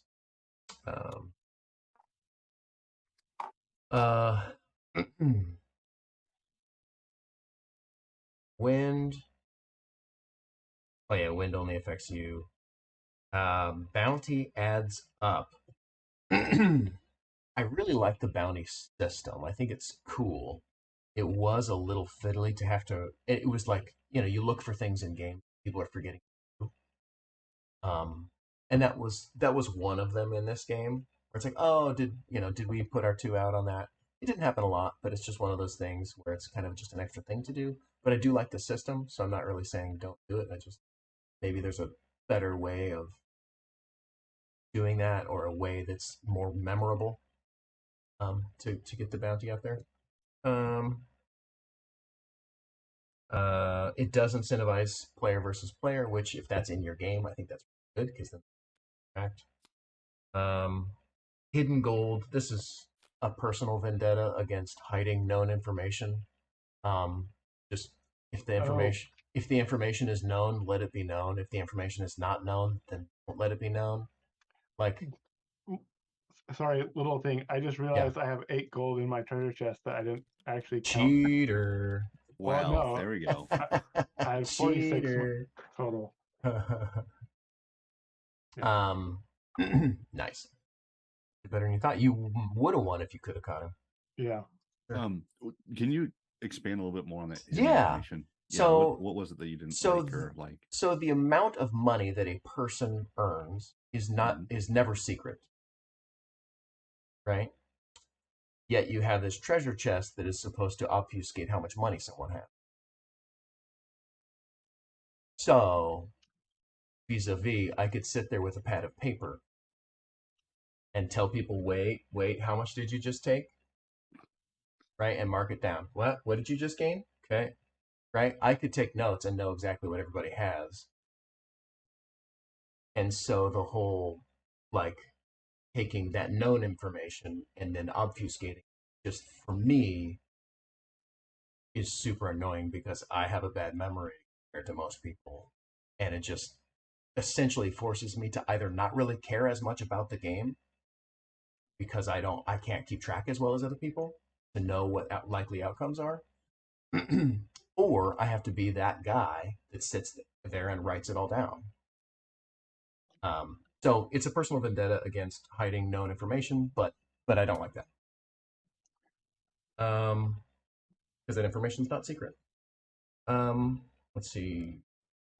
I do like that your treasure cards are in your hand and the amount of money on those cards is secret.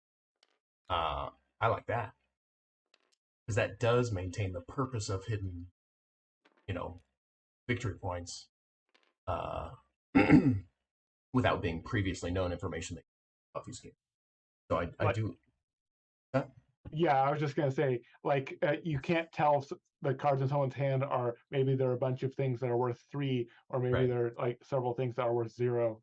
Right. And so you like when you're making that sort of calculation, like, will this couple gold make the difference between Right. me and this person? You can't do that because of the Yeah. cards in their hand. Which I do like that method of Yeah. obfuscating of unknown victory points, versus the taking a known amount and then hiding. The known amount. The market, the top dropping. I thought I was going to be more annoyed by that than I was. I think it's fine. It works. It works. I had some other systems, where you drop it by the number of things that you move it down by the number of them that were sold and all this other stuff. But I think it works well. I don't think there's a need to make that any more complex than it is. It's slightly weird that if you sell 2 items, none of them drop unless it was a top tier item, and then only that one drops. That's why I kind of had other systems written out. But really, it's not that weird. It works just fine. Okay.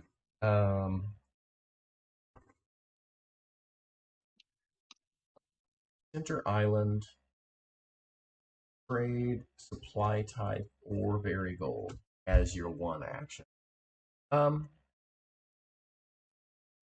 Again, here's another moment where, at least in this one play, no one interacted with that choice at all, right? No one traded supply types, which just begs the question: how often is that used? Is that worth a space in the game? And if it's not, then yeah. But obviously, you've seen probably many hundreds of playtests, so you'll probably know if that's needs to happen or not. One of your somewhere on your card, you just have a THAN instead of a THEN. I don't remember where it is now. Oh, I have a then, not a then. Yeah. Oh, setup phase 3. Tie goes to the player with the first player marker. Than follows around the table clockwise. Thank you. Yep. Okay. So, another area where the rules are different, kind of like the wind, between player versus player stuff and interacting with the ships is the combat. I'm sure you made those differences for reasons, but there was a lot of difference. 1 or 2 little tweaks is one thing, but there's a lot of things to remember that were very different about those 2 combats. And I understand if you need a couple of things that are a little different, but I would endeavor to make those a little more similar, so it's not an entirely did I write anything about that? Yeah, you can only choose to mat on defense.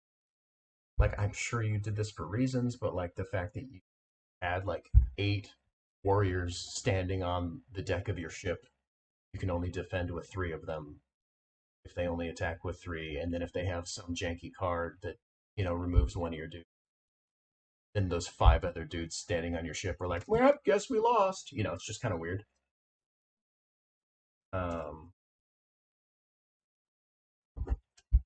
And then you can bring them into combat from your ready area, but then they're exhausted. Which I understand why you did that, but then it's like, well, why can't we do that versus other combats? Like, why is that only available? You know what I mean? Yeah. Um, So I can explain a little bit, and I'm not trying to like downplay anything No, here. totally, I'm just yeah. trying to extrapolate a I, little I bit. only have one play, yeah. The reason why it becomes a little bit different than anything else is because everything else is just attacking. Mm-hmm. It's when it comes to PvP, you have to worry about a player defending as well, and Mm-hmm. that's where the rules started snowballing a little bit differently. But yeah, Mm-hmm. I totally understand exactly what you're saying here. Mm-hmm.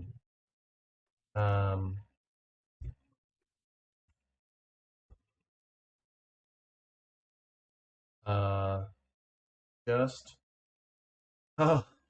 here's another little weird one-off rule. The tiebreaker for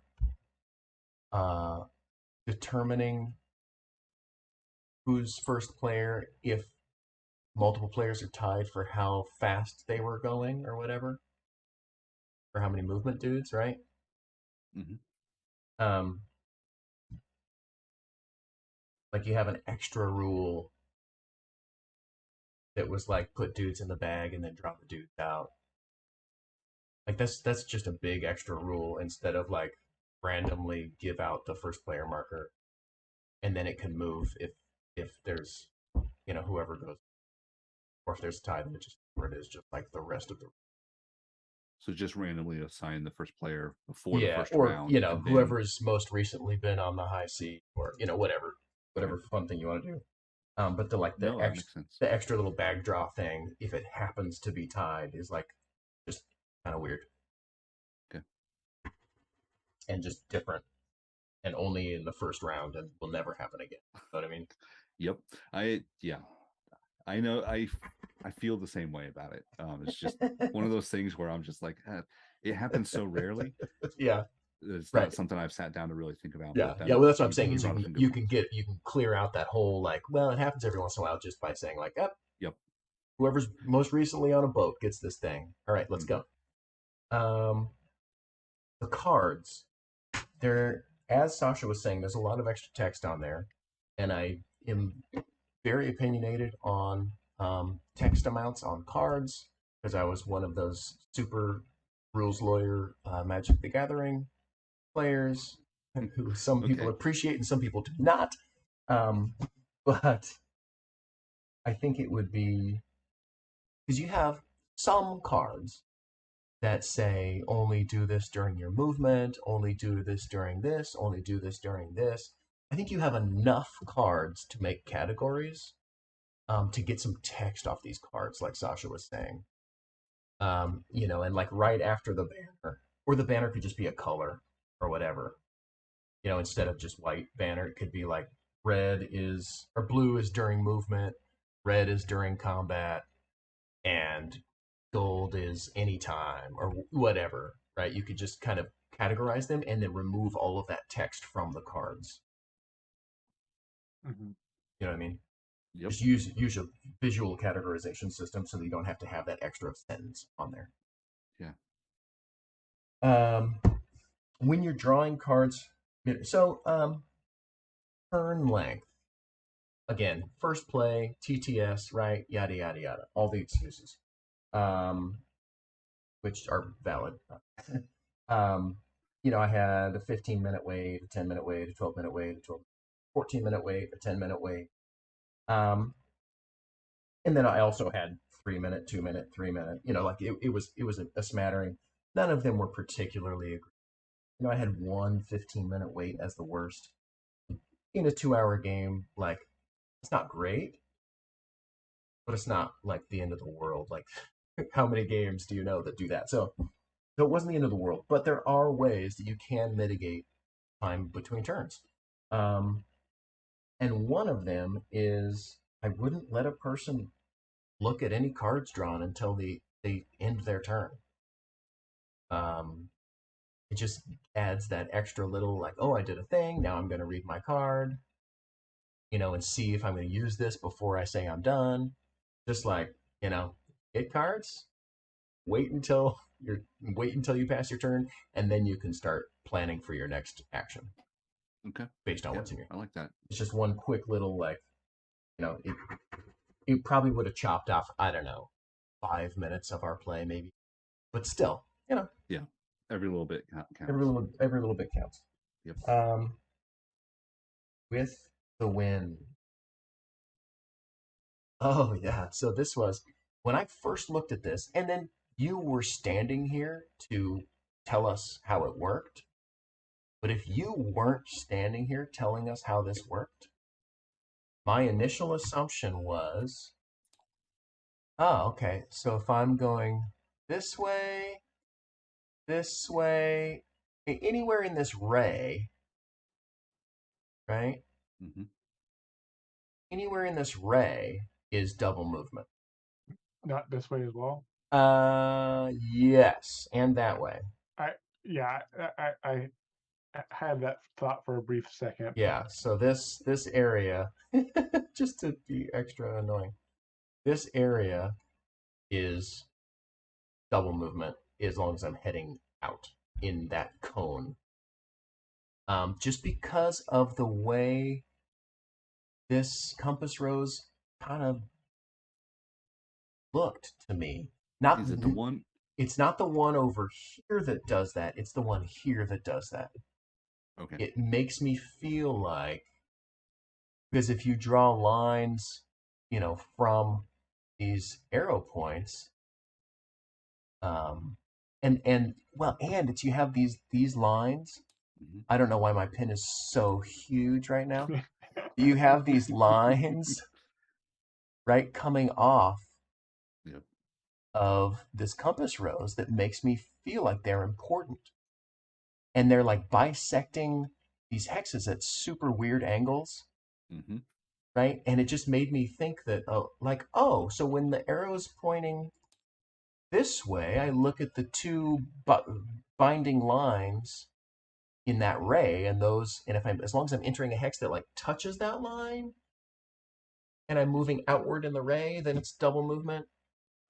It's just a thing where if you weren't here to quickly correct that notion, I might have played the entire game wrong. Right? Nope. You okay. So with this art, I've been looking at that compass and biting my lip trying to decide if it needed to be tweaked a little bit. Because if you look at the compass on the sideboard, it is much more distinct, especially if you Yes. move the arrow out of the way. Right. You see those arrows pointing Yeah. directly in just Exactly. It's a And there's no directions. lines coming out bisecting at weird angles. Okay. No. Yep. Okay. I just need to work with my artist on that a little bit. Yeah. Perfect. So that was the thing where if you weren't sitting here, that would have gone awry for me, and I would have been like, "Game's weird." I mean, it might have been great. I don't know. The luck element of this bag draw, as Sasha was kind of saying, like I thought I was going to hate it more than I did, and even though I complained about it because I actually really don't like that, generally in a 2-hour game. That style of luck. Like to me, this mechanic is more like a 45-minute.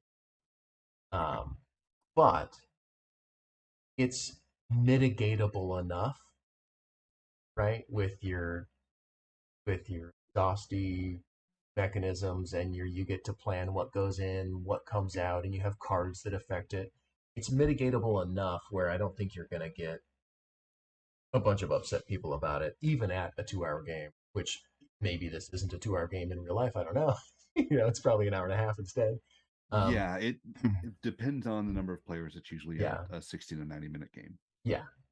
So I think I was going to be more upset about the luck element in that back drawing than I was. And as you could see, out of my like 4 combats, or I don't remember how many I did, 2 of them went poorly. Yeah. Versus everyone else, pretty much there was like 1 or 2 whiffs, but everything else was like easy success. There was 1 or 2 near whiffs, 1 real whiff, and then everything else was an easy success for everybody else. And then like I had as many whiffs as everyone else combined. Right. So as the person that knows going into this game that I am gonna be the one that draws bad, right? It just doesn't set me up to enjoy it. Right. But you do have enough. You do have ways of mitigating it, it really isn't as bad as I expected. Yeah. The mitigation comes from two people specifically that I had early encounters with. Um, one is a friend, another one has become a friend since the initial thing about the Yeah. randomness. Yeah. And the mitigation for pushing through Yeah. and exhausting your crew came specifically from those two people because Yeah. I've got a friend of mine who just cannot Yeah. draw, roll, anything Right. Yes, with I'm luck that person. at all Yeah. whatsoever. So I'm that person. I'm the Yep. cooler. I'm the cooler. Don't bring me to your gambling game. Well, it only affects me though, not other people. I'm cooler. So yeah, I think I like that mitigation. I just want the exhaustion system to be applied. Like it's only used for that. You know what I mean? Like I want to be able to exhaust my sailors. I want to be able to exhaust my whatever. Um, use it for more than just luck mitigation. I don't know. Incorporate it more fully into the design. Captain, I already talked about that. Navy, stop on the location. I was talking about the Navy on their path stopping at the islands, but I actually changed my mind about that as we played because the Navy isn't just a blockade creator, which makes sense in its thematic. It also is a target for attacks. It's not the juiciest target. I'm sure you've gone with every single possible reward from a Navy, but it just doesn't seem valuable enough to attack at a 4 guy. Can you say that again? I'm sorry, something popped up Yeah, behind me. I missed. attacking the Navy seems suboptimal, at least at the current reward. I don't know if that's true, right? One game. Like when I did that up here as my last move, it was because I didn't have any other option. No other viable options. I wasn't close enough to you to come take you out. And anybody else, was I wasn't. Yeah. Anyway, and I was trying to stay away from anybody else who actually didn't want, or anybody else who wasn't gonna win, because if I got close to them, then they would come try to take me out. Um, so It might like, actually be good to like attack in the Navy. It might be nice if you added bounty because you really become dangerous when you attack the Navy, which it's good and bad for you. It's good if you have that at the end of the game, but it's bad because then other people are going to attack you more if it's too yeah. late. Well, you get the 2 bounty, I think, right? Yeah. Yeah, but what if it was worth more bounty because it's the Yeah. Navy? Yeah. Yeah. Maybe Like, something like that. like But taking out a pump, you're going to notice more. it felt suboptimal. Like when I chose to do that, I was like, I mean, that's my option. Rather than like, ooh, a juicy naval attack. Um, but if they are gonna be, so basically, it's related to whether or not they stop on the island. If they stop on the islands, then it doesn't really matter that they're not juicy targets. But if they don't stop on the islands, then I would make them juicier targets. I don't know. Maybe I'm. I just want to. I am sort of curious. Obviously, you've done playtests, lots of playtests with this. I am sort of curious about someone doing like a just attacking Navy strategy versus someone doing Yeah. like how often that is comparable, or Right. if just because it did my first look at the Navy at attacking Navy, it didn't seem like good enough for me to like risk because they also put in more people, and so you're just gonna Yes. have to like put so much more resources into actually fighting them. Um, I think giving like an extra treasure card or something. Obviously, the Man of War gives the 2 treasure cards, and that's. Right. But like, I think the Man of War could even be a bigger reward, or so. I don't know. Just to me, as a first-time player, it didn't seem good. But Yeah. obviously, if you play tested a lot, and it is comparable to Right. the strategy of It might just be. going after Navy. I I don't know. my first when I first was like looking at all my option, I also was like, ooh, I'm just gonna run around and kill all the Navy guys. But then again, I was like, oh, that's actually pretty suboptimal. I'm not gonna do. Mm-hmm. Which maybe it needs to be that way because if it was really good to go after the Navy, then the board wouldn't have Navy. Navy. which maybe isn't how the game should be played. Or every time you kill a navy, another navy comes out. I don't, which would actually fix that. I don't know. Or just flip the navy over that you killed, or Yeah, right, something like that. Um, it's still on the board, but just yeah. slowed down. You've got another one-off rule, 3 maximum per round as far as navy coming on. Did you come to that because of a reason, or was that just a rule that you had that you never questioned? It was to try to slow down the navy coming out, pace it out over a few rounds, not have it all happen in one round. 6-player game. It's like round 1, they are all out. Yep. It And gets crazy. You just want it to ramp a little slower. Yep, just to slow it down. In fact, this time I changed it so it's 3 per round instead of 2. It had been 2 per round. Yeah, I might accomplish that in a different way, just so it's not an extra rule to remember. And I don't know if that has to do with like how things are placed out on a thing, or like every other attack brings a navy, or whatever. It seemed like a weird tack on rule, but maybe it's totally fine, and I'm hyper vigilant for that. Here's kind of my. Well, no, let's go to the other. Can't do move win. Oh yeah, move win lose sometimes. That was just another one-off rule that's different about player-to-player combat versus player-to-island combat. There's like 5 rules differences, which is a lot. But it was like you don't have to move when you lose as a defender, but you do have to lose as an attacker. Anyway, can't do. Yeah, that's nothing. Okay, here's my last thing. The restriction on you have to have a round of movement, and then you have to have a round of action. Did it always start that way? Have you tried where people just get to do what they want on their turn? Yeah. And you want extra long downtime, let them do everything they want on their turn. What do you mean? So you're saying let them do a movement and then do an attack phase? No, I'm not saying that. Oh, okay. I'm saying let them choose what they wish to do on their turn. Move or attack. Take an action. One action you could choose is move. Okay. No, I have not tried that. Because it's always been movement and then attack. I was trying to look for a benefit to putting the brakes on people's actions, rather than just kind of creating extra long time between meaningful turns, which kind of does, right? Because if you're like, well, I don't have any actions left, I just have movements, I'm waiting for everybody else to do their attacks. At least I could move between attacks, if I could just do what I wanted to do. So it kind of exacerbated the time between turn as far as meaningful action goes.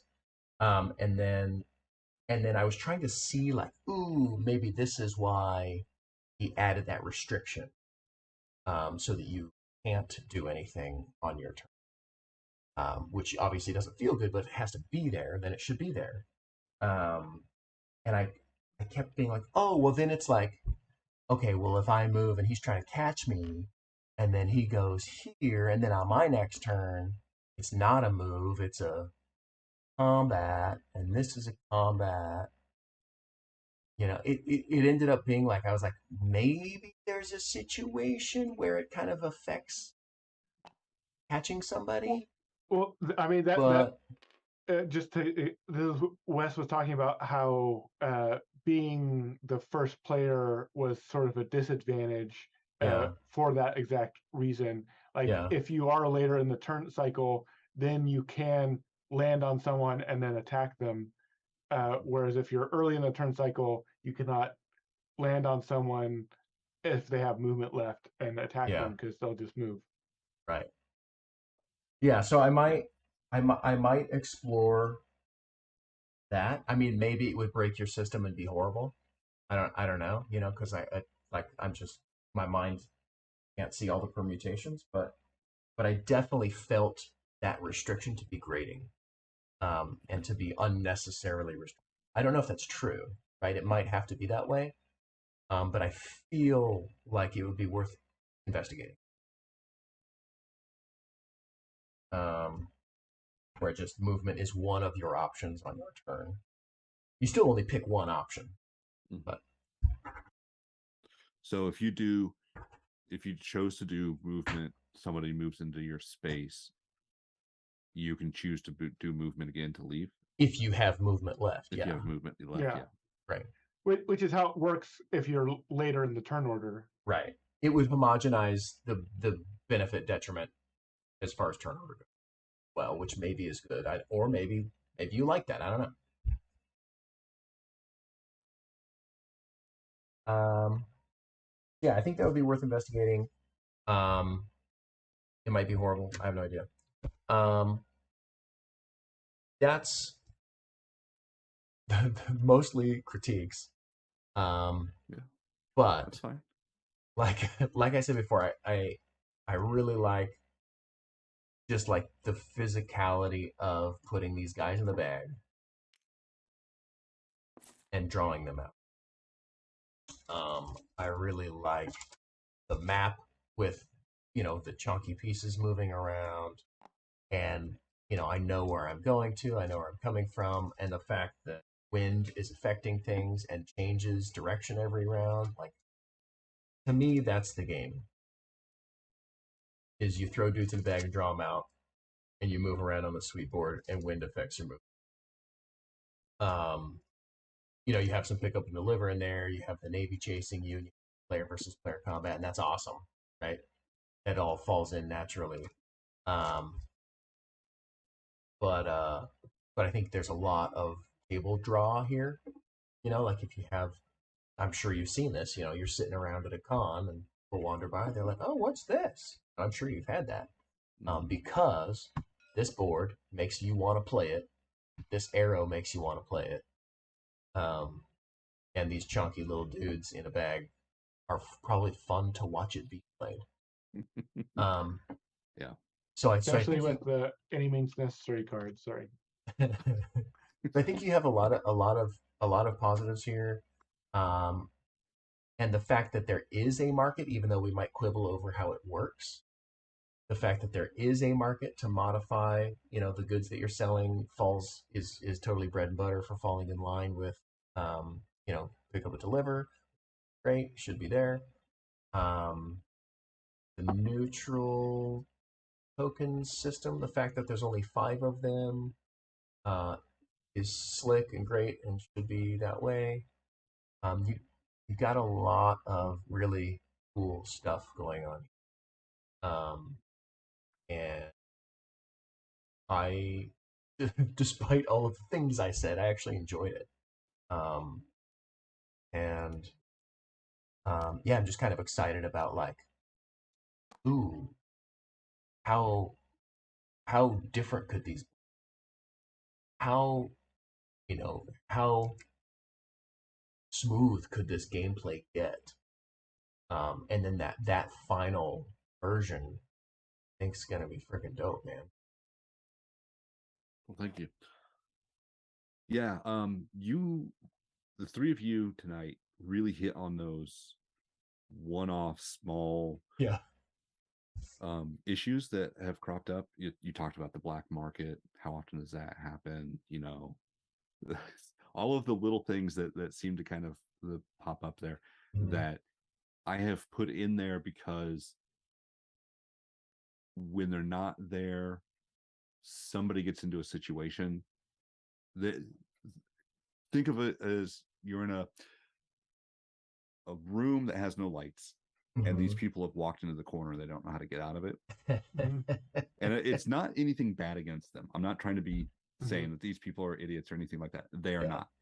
But choices that are made throughout the game create these corners that people can get stuck in, and then they lose the enjoyment out of the game. So Mhm. this, what I've put these into is to try to round those corners so that they can get their way back out and enjoy the game. And they're not worried about any of the difficulties that they might have encountered otherwise.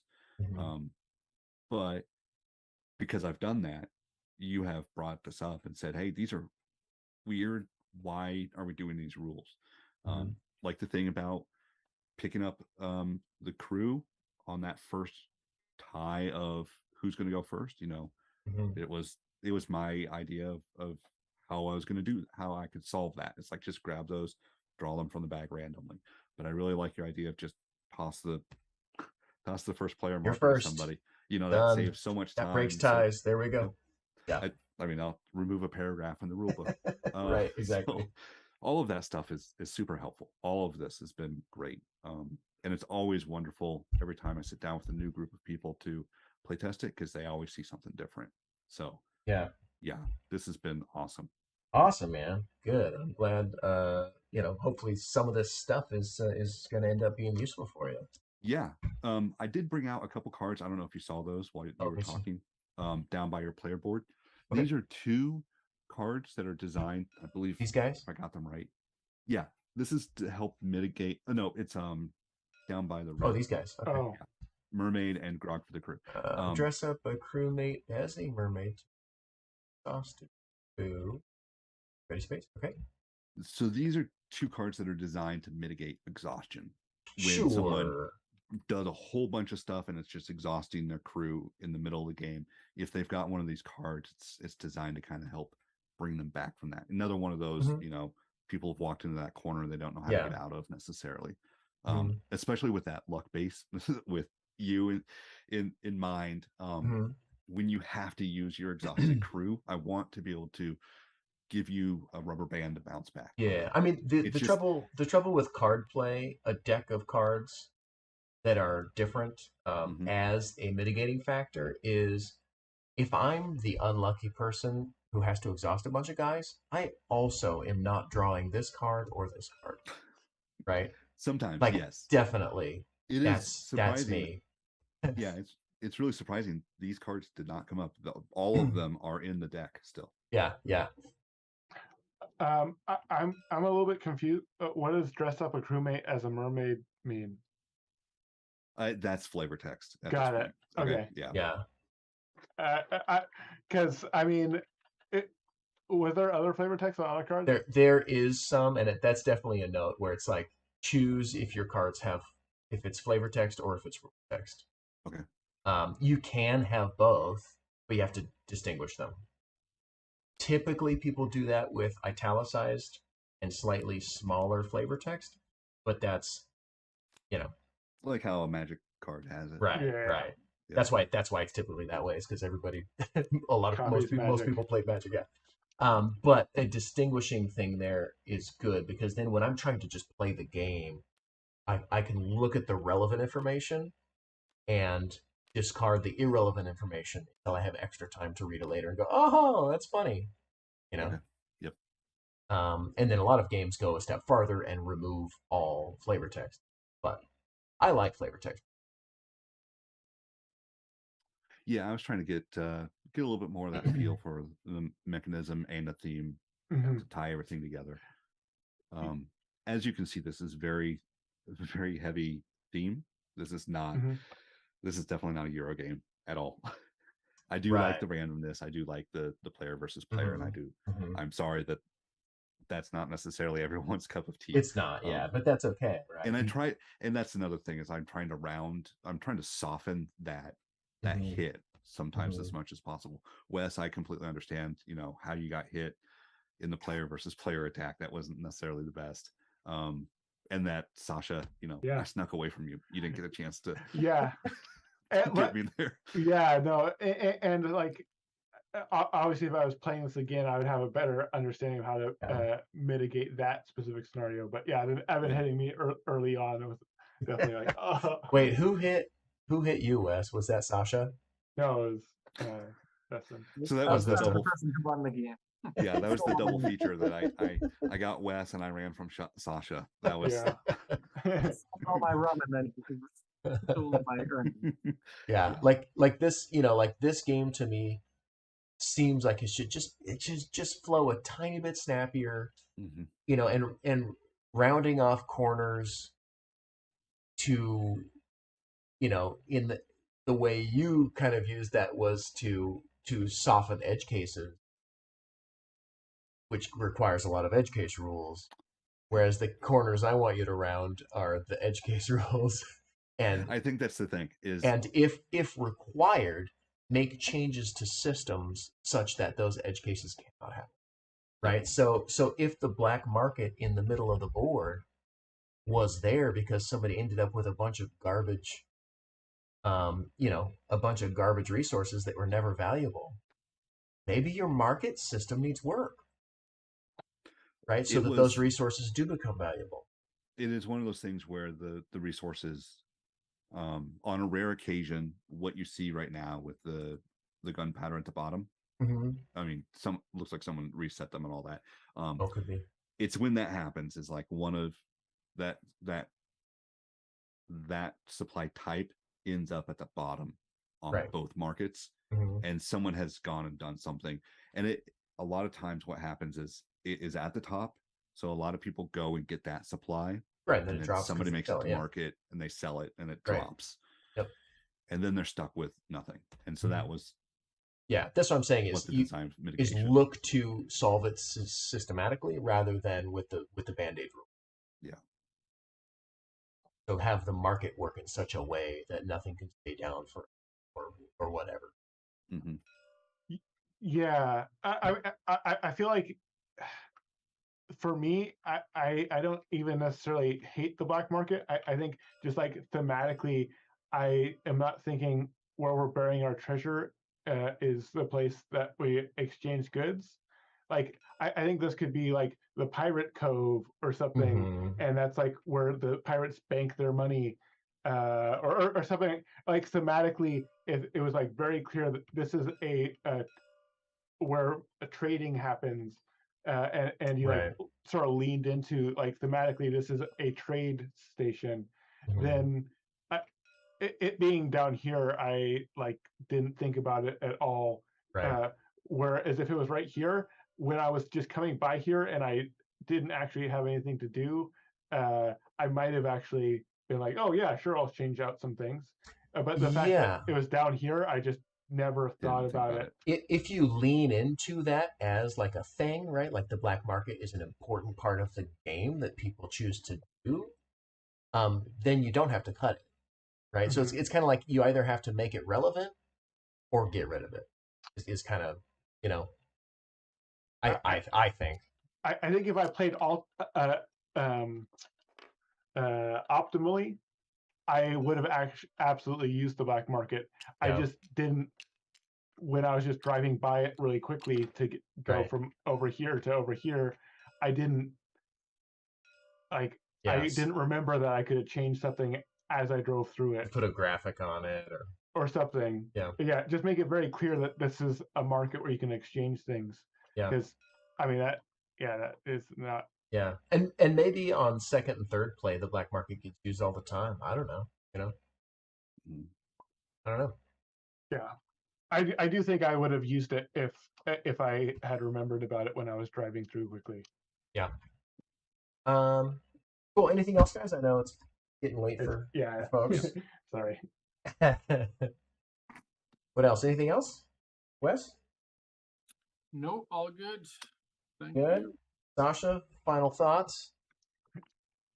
I really liked it. Yeah, me too. It definitely thematically brings me back to playing like Jamaica or something. But this is rather than being a race game, this is like a sort of a pick up and deliver game, and Mhm. I think it it felt fun. I enjoyed it like I enjoy Jamaica, which I don't play Jamaica all the time, and there's definitely the right type of group for it. Mhm. But when I do have the right group for it, it's like a lot of fun, and everyone gets into it. Yeah. Yeah. Yep. Okay. Well, I Cool. appreciate that. That's Awesome. high Yeah, man. praise. Thanks so much for coming on. I hope, like I said, I hope some of this was useful for you in the Absolutely. context of I've people that have played it once. What I've got 5 pages of notes. So Okay, good. Okay, good. Perfect. Thanks again, Sasha and Wes, for coming on. Wes, we're going to do your game next week, I believe, right? Yeah, sounds good. Yeah. All right. Dustin, would you like me to add you to the green room so that you can jump on as a playtester now and then? yeah, that's Yeah, fine. cool. I'd That'd be be happy awesome. to help out. That'd be awesome. Well, thanks so much for joining us. It was a pleasure to play your game and hopefully help out in development. Absolutely. You definitely have. So So thank you very much. that, since Jack's not here, that was Playtest This. And we are